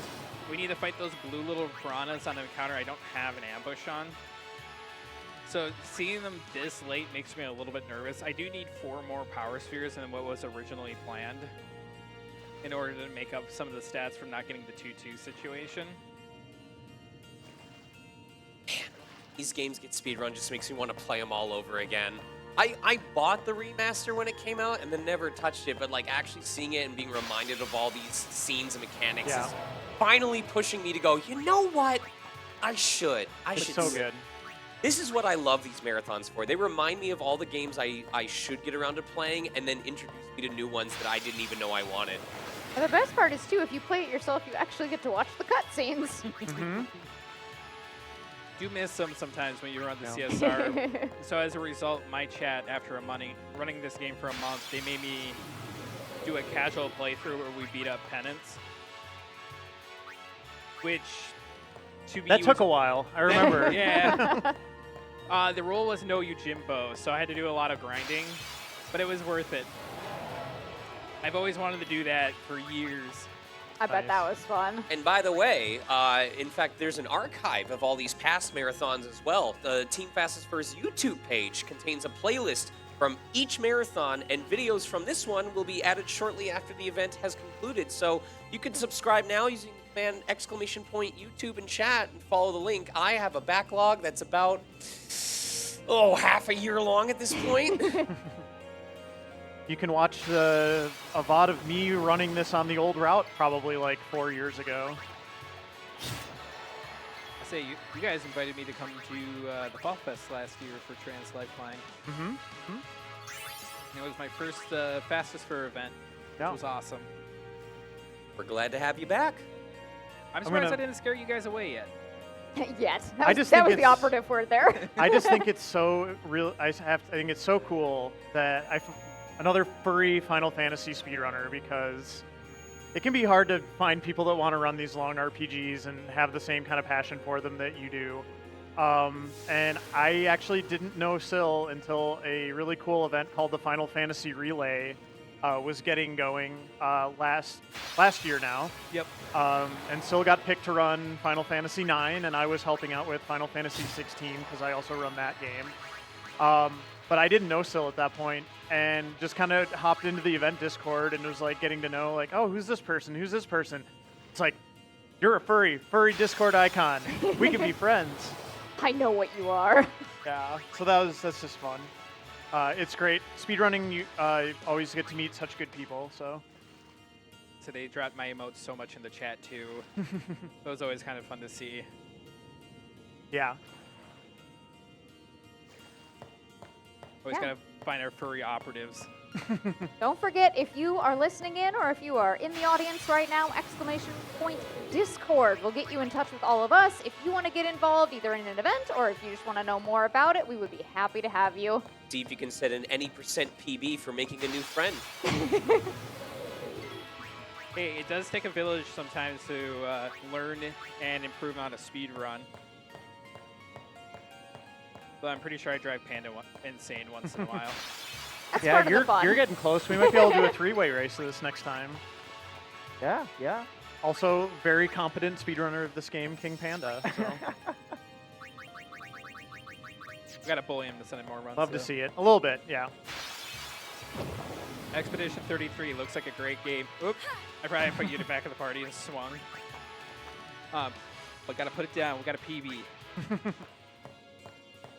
I would want to see Expedition 33 run just because of the parry system. I want to see a really skilled runner just parrying everything in the game and making it look effortless so that when I fail miserably on my own file, it hits even harder.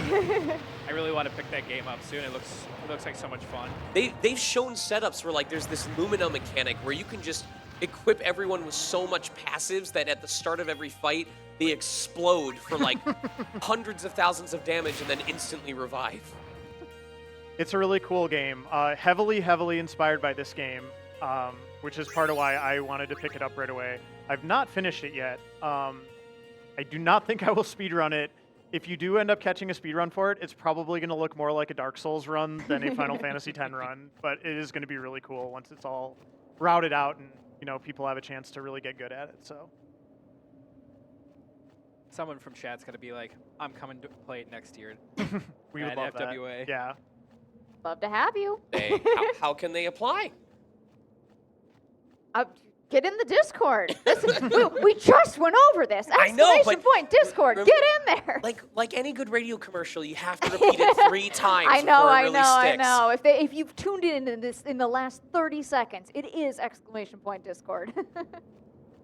You can also exclamation point YouTube if you want to see a little bit of what we've done in the past, get a feel for it. But yeah, like I keep saying, we would love to have you. It's always great to make the community even bigger.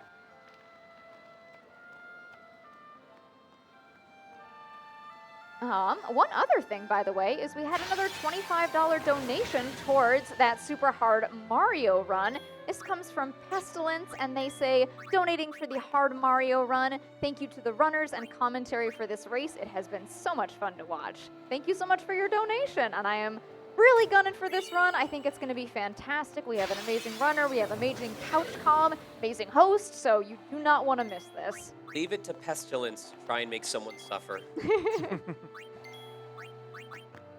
It's not the next run, and it's not even later today, but I do want to give a quick shout out to another fantastic RPG run that we're going to have later on tomorrow. Our finale, actually, which is going to be Kingdom Hearts 2 by Anime. So definitely want to hear and see a lot of support for that.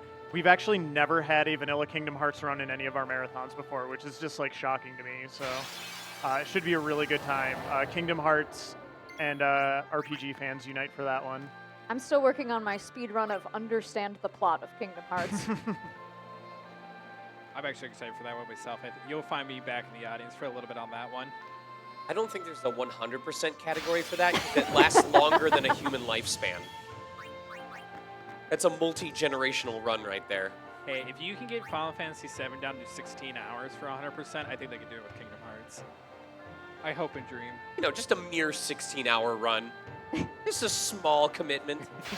King knows a thing or two about Kingdom Hearts. You want to talk about Kingdom Hearts a little bit, King? Maybe not the whole plot, but just something that you love about it. I was about to ask if we have another 3 hours.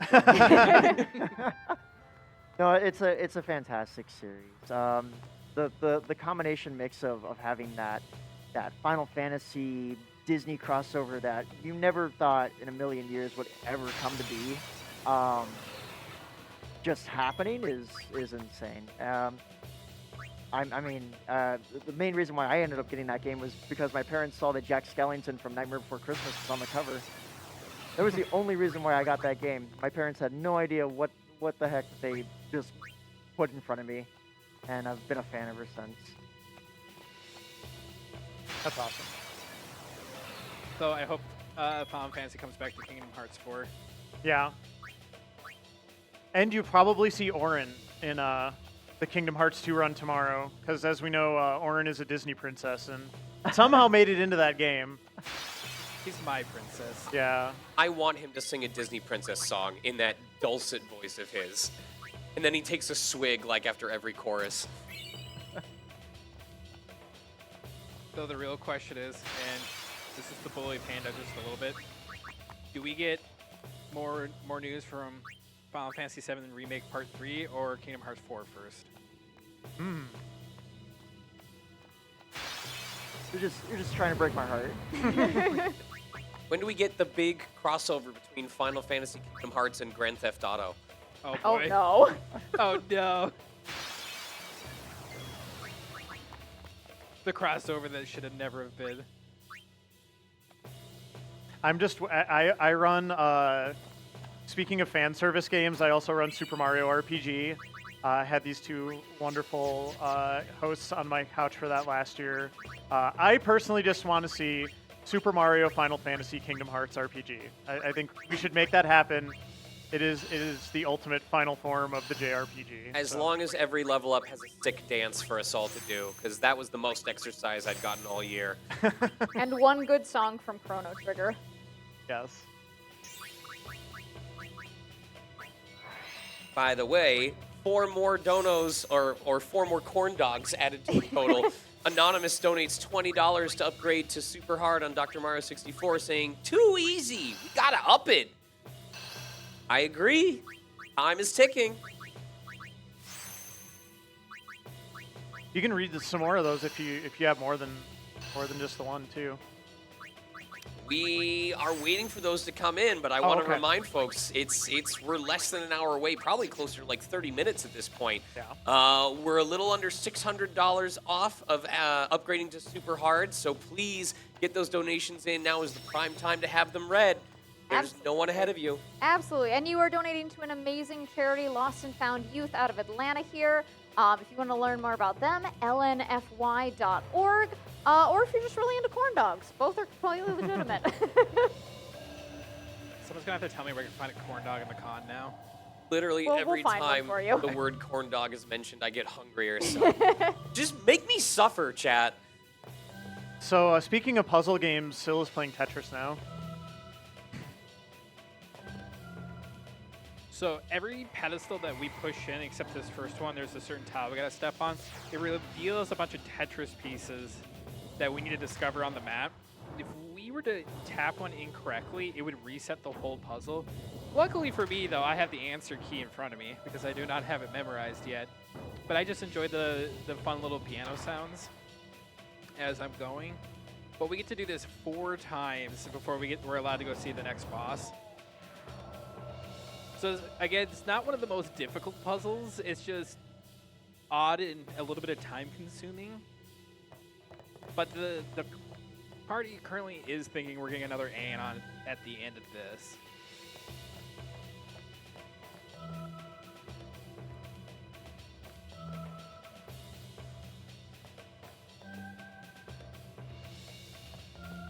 My least favorite part, though, about the puzzles, you gotta wait for that tile to fully load in before you're allowed to step away from it.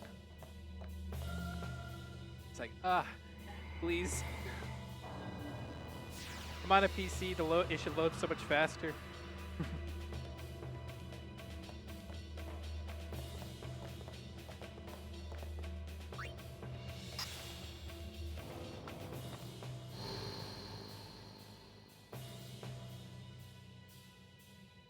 Blaze, since you hit a longer running section, what's your favorite church puzzle?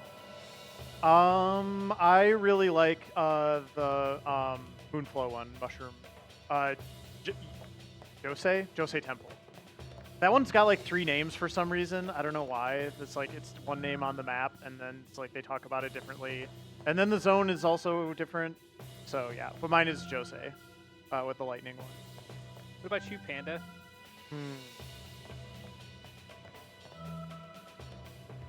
It would have as much of a problem that it gives me. I do like Macalania's. I just like the building the bridge back up, the little sliding ice feature, and the tile that resets almost everybody. I like going, hey, Macalania. You know, I've never once thought of that. And now the next time I'm going to be in that temple, I'm just going to be like, yum. It's because I'm old. That's why I thought of that. I'm a simple doggo. I really enjoy Killikas because I get the fire puppy. It's fun to burn the doors down. I mean, you do get to be a little bit destructive as you go.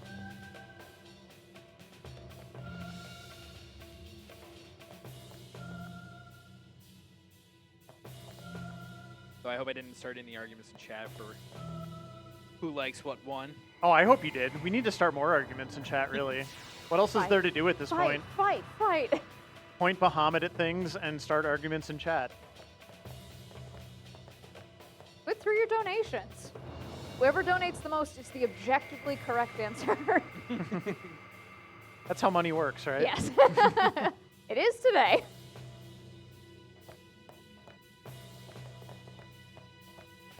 All right, I'm on the final puzzle. Like I said, it's not a bad one. It's just it's weird for what it is. It's long and all just to turn on an elevator.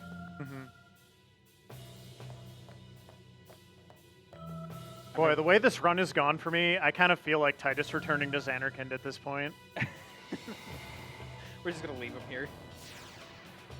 And then after the run is over, I'm just gonna fade into nothingness. Oh.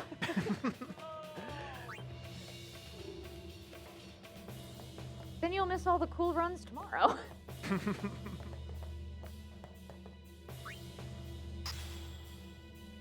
I mean, the run did get close again, and the big thing we were talking about at the beginning of the run is, so all the practice runs that we did with each other, we came into today with a tie score or not, of 2-2. So today's big push was to see who gets to take home the bragging rights. Yeah. And currently, I've been saved by Blitzball. You've been what? I've been saved by Blitzball. Yeah. Yeah, my game crashing early on didn't really help matters either, but I think the Blitzball did kind of seal it. But again, it's not over. And I do appreciate that for those who are kind of know how this game works and stuff, you got to see Syl and I run 2 completely different routes because I lost the Blitzball game. I had to do so many things differently than how Syl did them. But we're gonna get there. We're gonna meet up again at the end, and it's gonna be good times. Now, if I didn't struggle at Skip or Evray, Yep. can't believe I've done that. It's been a long time since I've gotten to do a menu. It happens. You have time for a quick donation? We do. We just got a $100 donation from Milo Autumn. Any round of yeah, that's right, triple digits. Going towards Mario versus Wario to support Mario and saying, to my bestie, Sylleath, you better win this. Good luck. You got me red enough in the face there. I definitely messed up that for a second. Keep donating to mess Syl up. Love you, Milo. Thank you.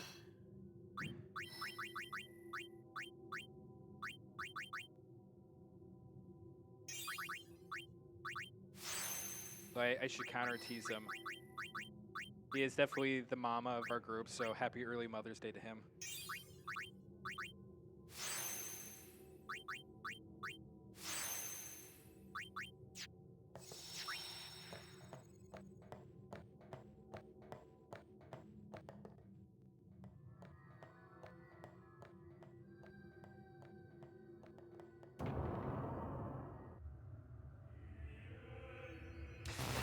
Although this fight is incredibly easy for us, I'm going to bully Panda and talk about why this fight is so important.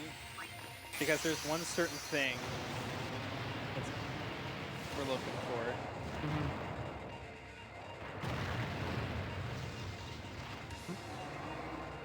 You want to talk about Bahamut? Oh, yeah. Or I mean, Unileska. Unileska fight. Yeah, so with the increased damage boosts that we have here from Baha Get, this ever so daunting fight is now simplified into maybe 4 attacks, if that. Because we've built out the Sphere Grid as the way that we have, what we're really looking for is the weapon drops that Unileska is going to be providing to us. We're not guaranteed a weapon drop, but if done so, it's going to really set us up well for the very end of the run. It's going to determine whether or not we need to go ahead and get a new ability, or if we can just equip the weapon itself, and that's going to be for a zombie strike weapon. So can I vent about this fight? Obviously, I did not know speedrun tactics. I didn't know about damage caps, and I miserably lost this fight over and over and over and over again. And I hate to say it, this is the one time that I stopped playing a game because I couldn't get past this fight.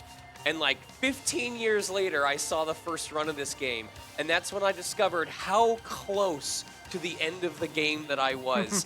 And I never forgave myself after that, because I'm like, I think it's this, there's one other boss fight, and then there's technically one after that, but it's literally like a pushover fight. It's your victory lap. Funny enough, after I learned the speed run, went to do the penance push, obviously I took that fight in a casual sense, and she game over to me twice still. I'm like, I'm leveled up, what happened here? Yeah, fight is incredibly unfair. I had a similar experience to you. And the worst part of it was when you were, well, honestly, even if you played this game on PC, there's this really long exposition. It's actually kind of famous where Auron gives like this really big pep talk before you all go running into the fight. I think I memorized that pep talk because I had to redo the fight so many times. Are you gonna give us the pep talk when you start the fight? It's too long for that, and I only remember the one line, the famous line, which I would encourage chat to spam in the chat. It's a very good Final Fantasy X copy pasta. Now is the time. So you can start there. You can finish it up. Grace the chat with that lovely monologue from Orin, if you don't mind. I did tell Panda at the start when we were getting ready, I thought about putting it up on my phone and giving this speech when we got there. Mm-hmm. Do we have a few moments for some donations? Mm-hmm. Yeah. Wonderful. So first up, we have $10 from Sky Vicknair for that upgrade to S Hard. And they say, hey everyone, hope y'all are having a great time in Atlanta. Send a corn dog back west to me. Question for all of y'all. What is your favorite boss in a Squaresoft or Square Enix game and why? What? And then we also have $500 from the Corn Dog King. What? That is also going to that S Hard upgrade. And they say, it's me, the Corn Dog King. I'm here to reward you for all your corn dog commitment. I'm donating $5 from every time the word corn dog was mentioned during today's streams. I think this should cover it. Keep it up, corn dog crewmates. I'm just imagining like a corn dog mascot like Oprah busting in like, you get a corn dog, you get a corn dog. Indeed. We are less than $100 away from meeting that final incentive now. So again, check for any spare corn dog money you might have. We are so close to meeting this. It's going to be a fantastic run. So just a little more push there and we have got this. Can we get like an emote of a corn dog with a crown on it? PB corn dog when? Do it for the corn dog king, chat. I might even have to ask one of my artist friends to be like, help us out, make it happen. Man, I'm thinking of so many bosses that I've played in this game that I've really just enjoyed. Mm-hmm. Yeah, I'm gonna go ahead and just say Ultros from Final Fantasy VI. I don't think you can really go wrong with the best comic relief boss in the history of Final Fantasy. So That is I actually do like that one.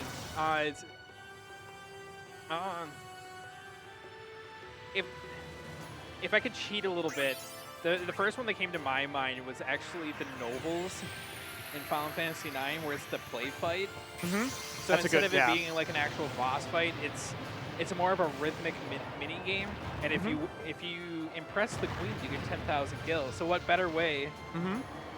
But anyone who knows it or is like a PSX runner knows it can be incredibly challenging at points. So it's a boss fight in its own right. So your favorite Final Fantasy boss is a rhythm game? Yep. I have no rhythm.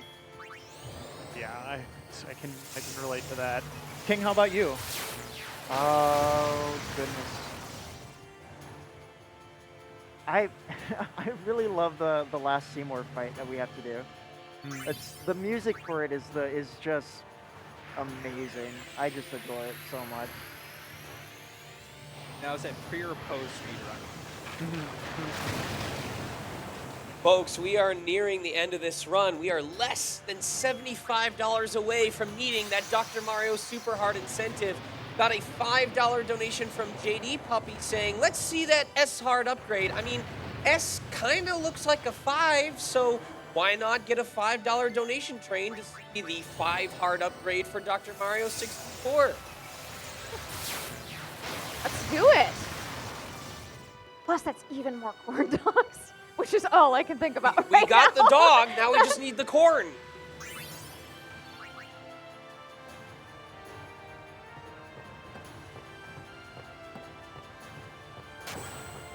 So if I have to give a second choice on a fight, this is also one of my favorites, mostly because of the speedrun.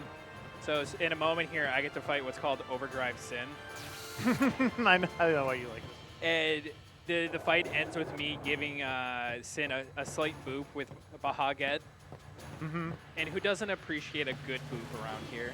True. All right, and I'm into my Unalesca fight. Did you get a zombie strike weapon? I did not. Okay, I well, we'll got a see if blood I get shield. one.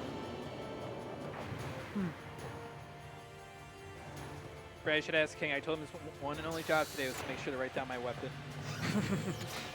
Hashtag no pressure, right?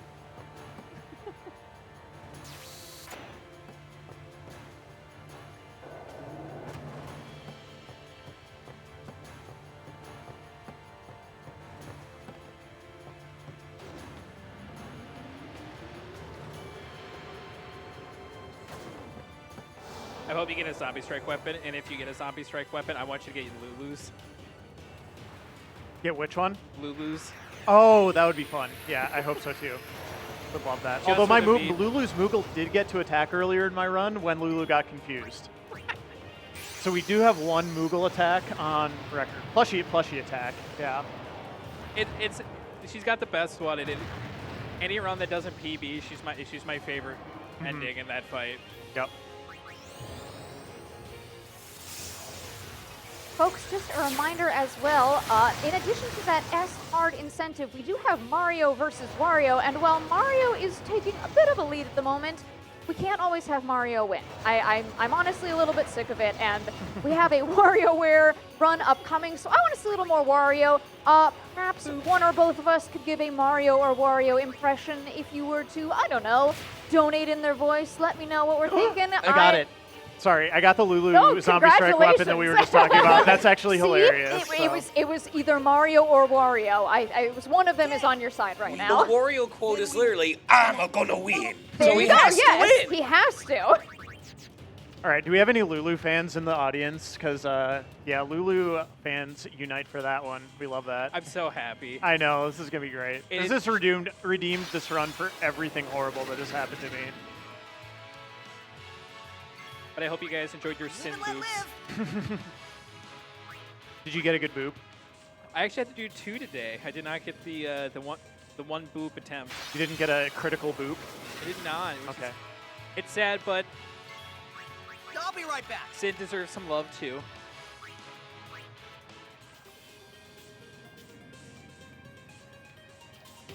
What's the old saying? Love the sin, hate the sinner? Say that again. I won't go so easy on you next time. Love the Syl, hate the Sylleath. No, I didn't say Syl. I said Sid. I know. Oh, I know you didn't. I love Syl. No, Syl's fantastic. Was that Milo? I won't go so Bully me. easy on you next time. No, it's just me.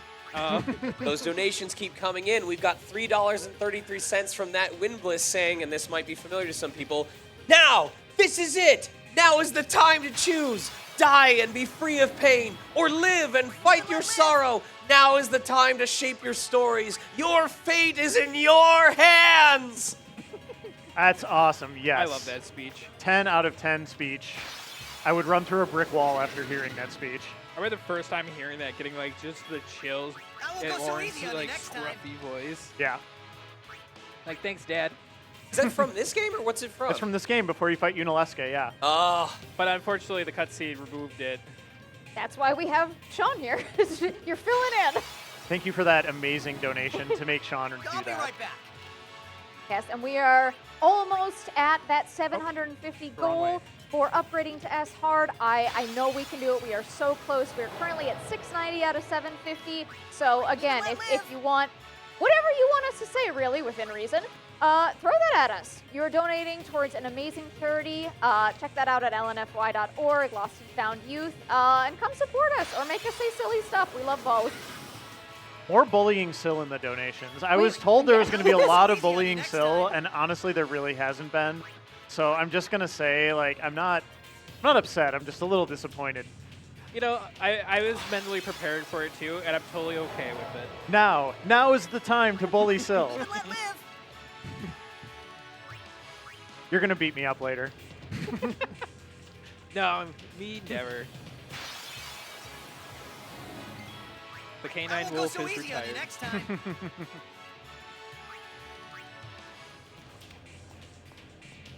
Panda maybe. But in my defense, he starts it. That's our job.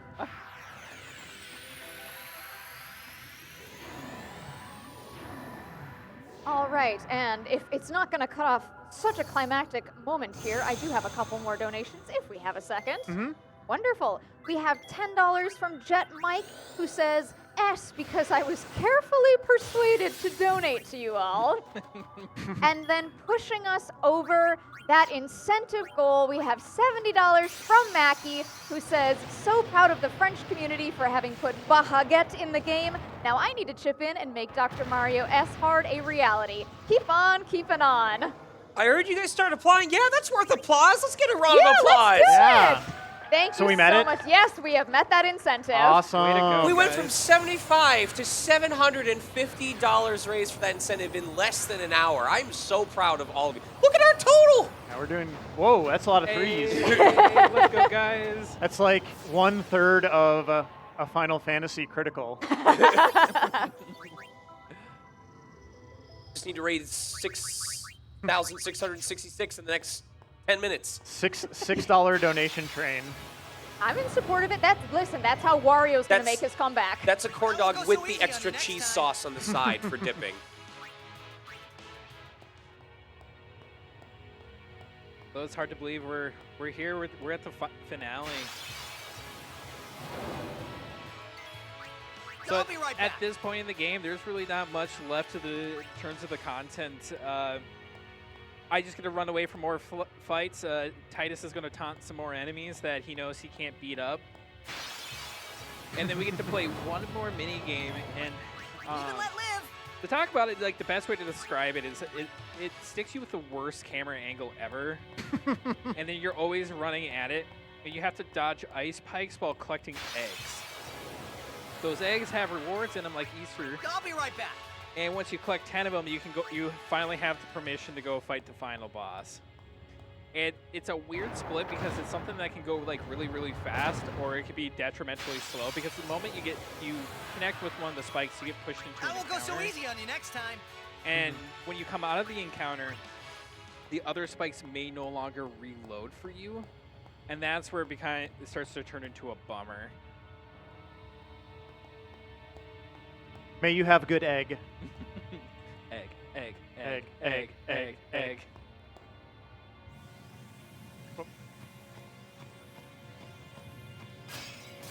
Man, you can run with the camera, but you'll never see anything. And I'm crazy enough now where I just kind of mad sprint it.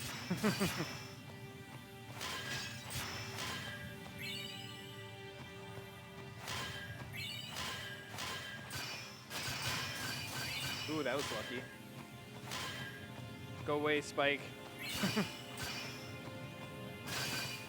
Ooh, nice dodge. I'm just running through the airship so I can watch your game. Until I wanted that farther. Oh, rude. Very rude. Live and let live.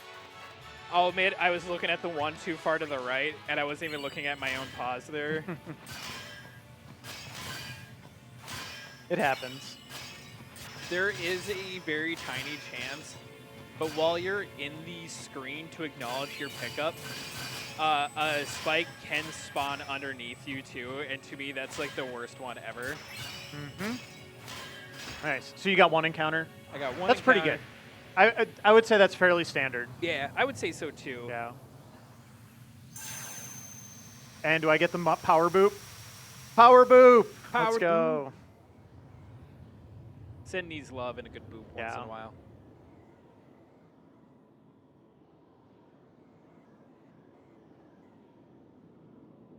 But we are another great boss, one of my favorite audio tracks. Mm-hmm.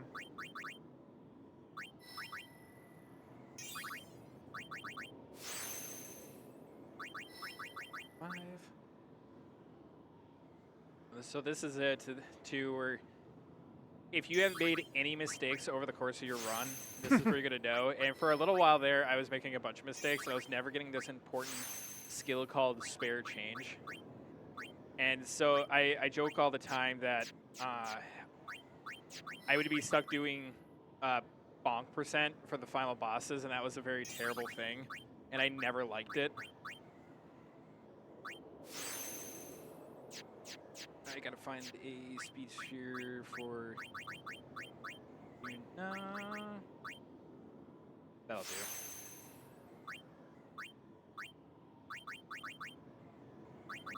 I couldn't find Titus again. I'm still not used to his name being spelled backwards like that. It's just close enough to be like realistic that I keep overlooking him, but not crazy enough to where he stands out either. So because I didn't get a zombie attack weapon, I had to bring Titus up to zombie attack. It can be an ideal situation for us either way to use zombie attack, because some weapons are really slow, like the one Blaze got for Lulu. But for a marathon, I enjoy a good meme Lulu weapon, Zombie Same. Strike. Yep. But it isn't an important thing to have because our final boss of Yu Yevon, unfortunately, weak to zombie.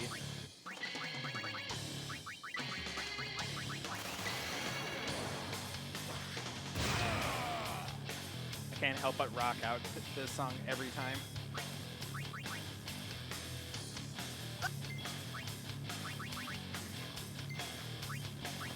All right, Baja, carry me through one final boss, please.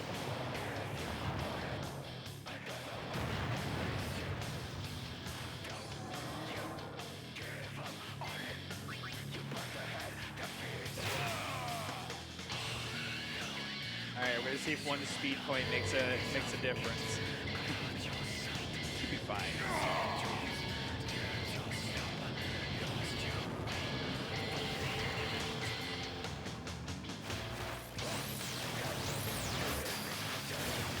So the one thing we are looking for in this fight too is there is actually another RNG mechanic, much like every other boss.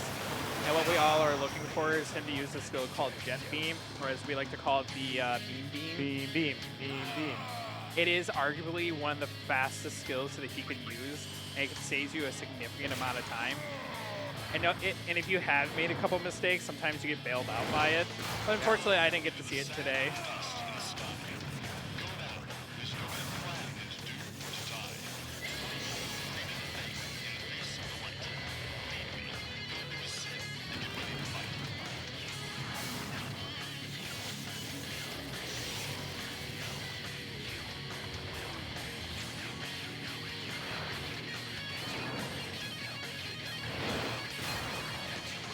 All right, that one agility point made a difference. I might be in a circumstance. Good luck.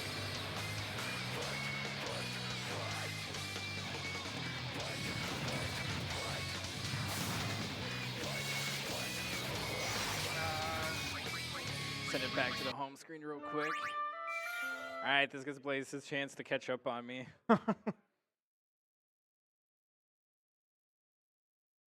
Can we fill in the time with a donation? I think it's Absolutely. very, very apt for what just happened. We have a Especially 'cause I wanna $25 donation from Titus that goes. Ha ha ha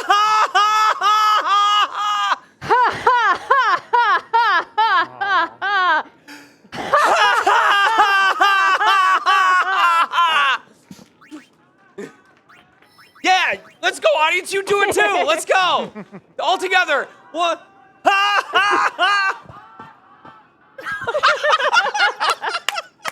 Give yourselves a round of applause. That was incredible. I can't tell if Twitch chat is laughing along or if they're laughing at us. I'm not sure bit of yet. both. Anyway, I gotta say that was beautiful. that's going towards Mario vs. Wario, supporting Wario, closing that gap ever so slightly. I want to see Wario win. I want to see Wario win. Mario's had, what, 3 games come out this last year? I know, I'm over it. Wario's had 1. Bam. Eh. Eh. I want my new game.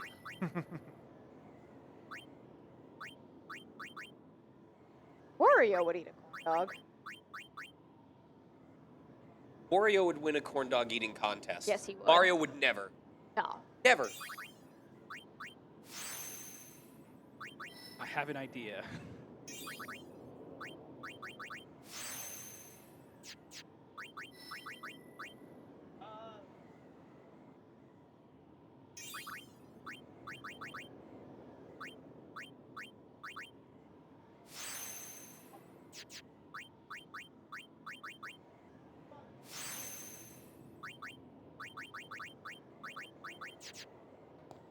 I love these coming in. We've got a $6 donation from Wario saying, "Donation from Wario here. Love the cute red panda on the couch. And let's hear, I'm a Wario. I'm a gonna win."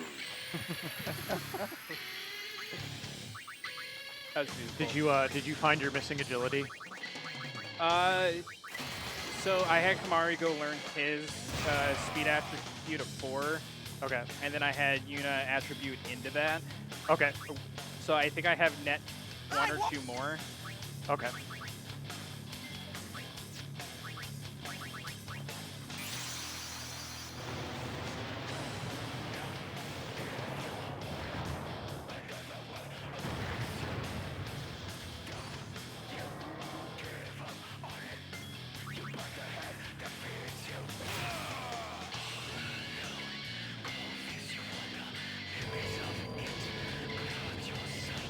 I was gonna turn on turbo and cross my fingers. Yeah, the other option is you get a crit. Yeah.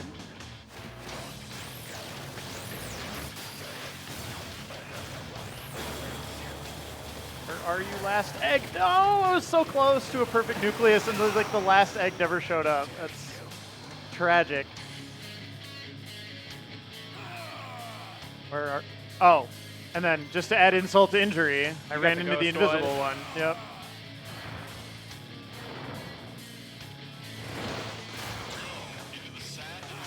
I'm sorry, I ran into 2 invisible ones.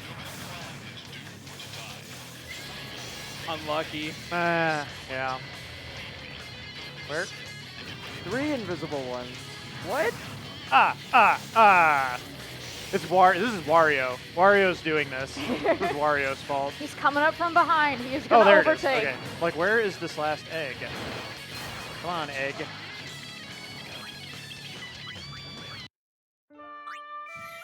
Was it enough? Okay. We got ourselves got a this. race, folks. You got this. I will say this happens to be when I race Blaze more often. I wish I could say.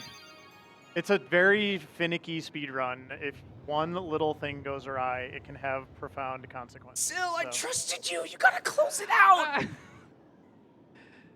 I would genuinely short by 1 speed sphere for like true perfection. Oh no. Do you want to? I wish I could give you one of my speed spheres. And I know exactly where it went wrong too. Okay, keep trying. You got this. I believe you'll get the lucky crit. I want to believe.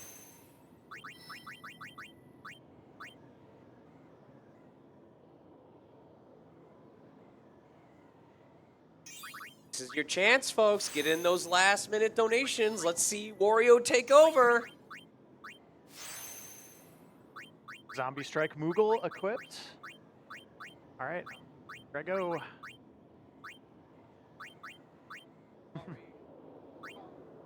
Wario, Wario, Wario. Oh, we already learned that one up there. I mean, Shadow's back in the limelight. It's the year of edgelords. Gotta get Wario in on it.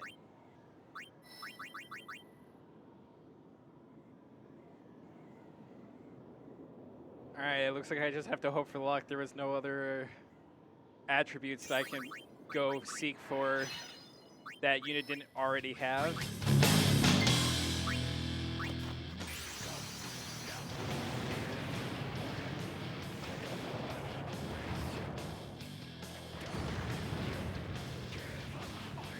My soul's a little crushed.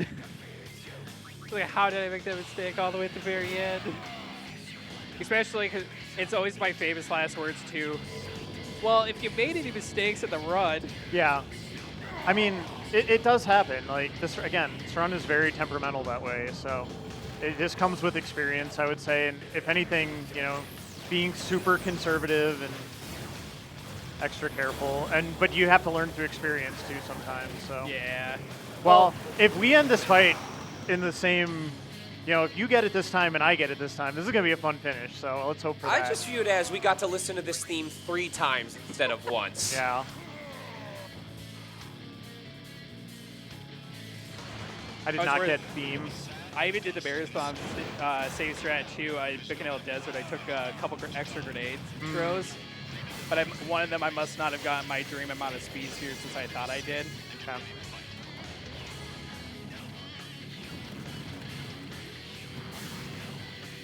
I want you to get a jet beam. I'm gonna need a jet beam.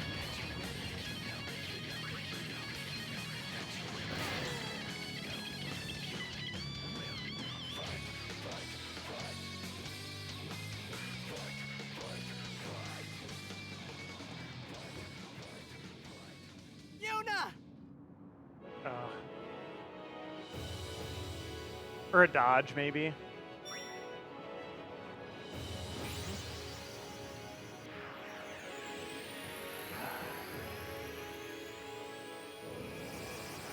I'm so disappointed in me. I had the race. I had it all. It's just how speedrunning goes sometimes. The beam, Wait, beam. we got the beam! We got the beam! We got a race, folks. I think. Yes, Yeah. you're through. All right, we got Good this. All right, job. we're both gonna finish now. And I know we're a little bit over, but we are in the last. We're in the finale or the victory lap fight. So You got it. you Chad got is it. saying he objected to your run. Now is the time. All right, so spare change. We are gonna finish things out by throwing money at our problems, because it doesn't miss. And I learned from you, if you have to swing, the Aeons have extremely high dodge rate, They do. and it's kind of painful. I do have an existing EV out there where I didn't have spare change, but I got perfect bonk percent. And I'm like, oh, we could do this. So this is the thing. And then immediately after I raced Blaze, and I'm like, yeah, I got this. I proceeded not to have it. I think that was actually the race you beat me by 4 seconds in, because it took me so long to hit every Aeon. Yeah, that was another come from behind victory in the when we were getting ready for this event. So, I'm gonna go ahead and just do my shout outs now, if that's all right, because we're just gonna be taking, going through these fights with our Aeons, and then there's kind of a fun fight at the end, and I want everybody to be able to enjoy that. So, I just want to say thank you to everybody who's participating in this event. I'm one of the main organizers of the event. It just means so much to me that so many people want to come check out live speedrunning at a FurryCon. Y'all are great. Our volunteers are great. Our runners are great. Our staff are incredible. Thank you, everybody who helps to make these events possible. Thank you, FWA, for hosting us for 3 years now. This has been honestly a little bit of a dream come true, I think, for me and some other folks on our team. And just the fact that you trust us to come in and help you raise money for your charity, especially such an important charity at this point in time, just means the world to me personally. And just also some shout outs to the Final Fantasy X speedrun community. You are one of the model speedrunning communities, in my opinion. Always dropping everything to help new runners, always making sure that the guides and the tools and all of the things that we have to enjoy this incredible speedrun are there for us. Except on April Fool's Day, when you turn the notes into Waka, they put it into a Waka translator, and I literally could not use them because it was like, They were so bad. Move. They were so funny. then it was like, yeah, then you move the sphere grid over here, yeah? And I'm like, what? So that was a thing. But seriously, one of the best communities out there. And just Final Fantasy and RPG speedrunners in general.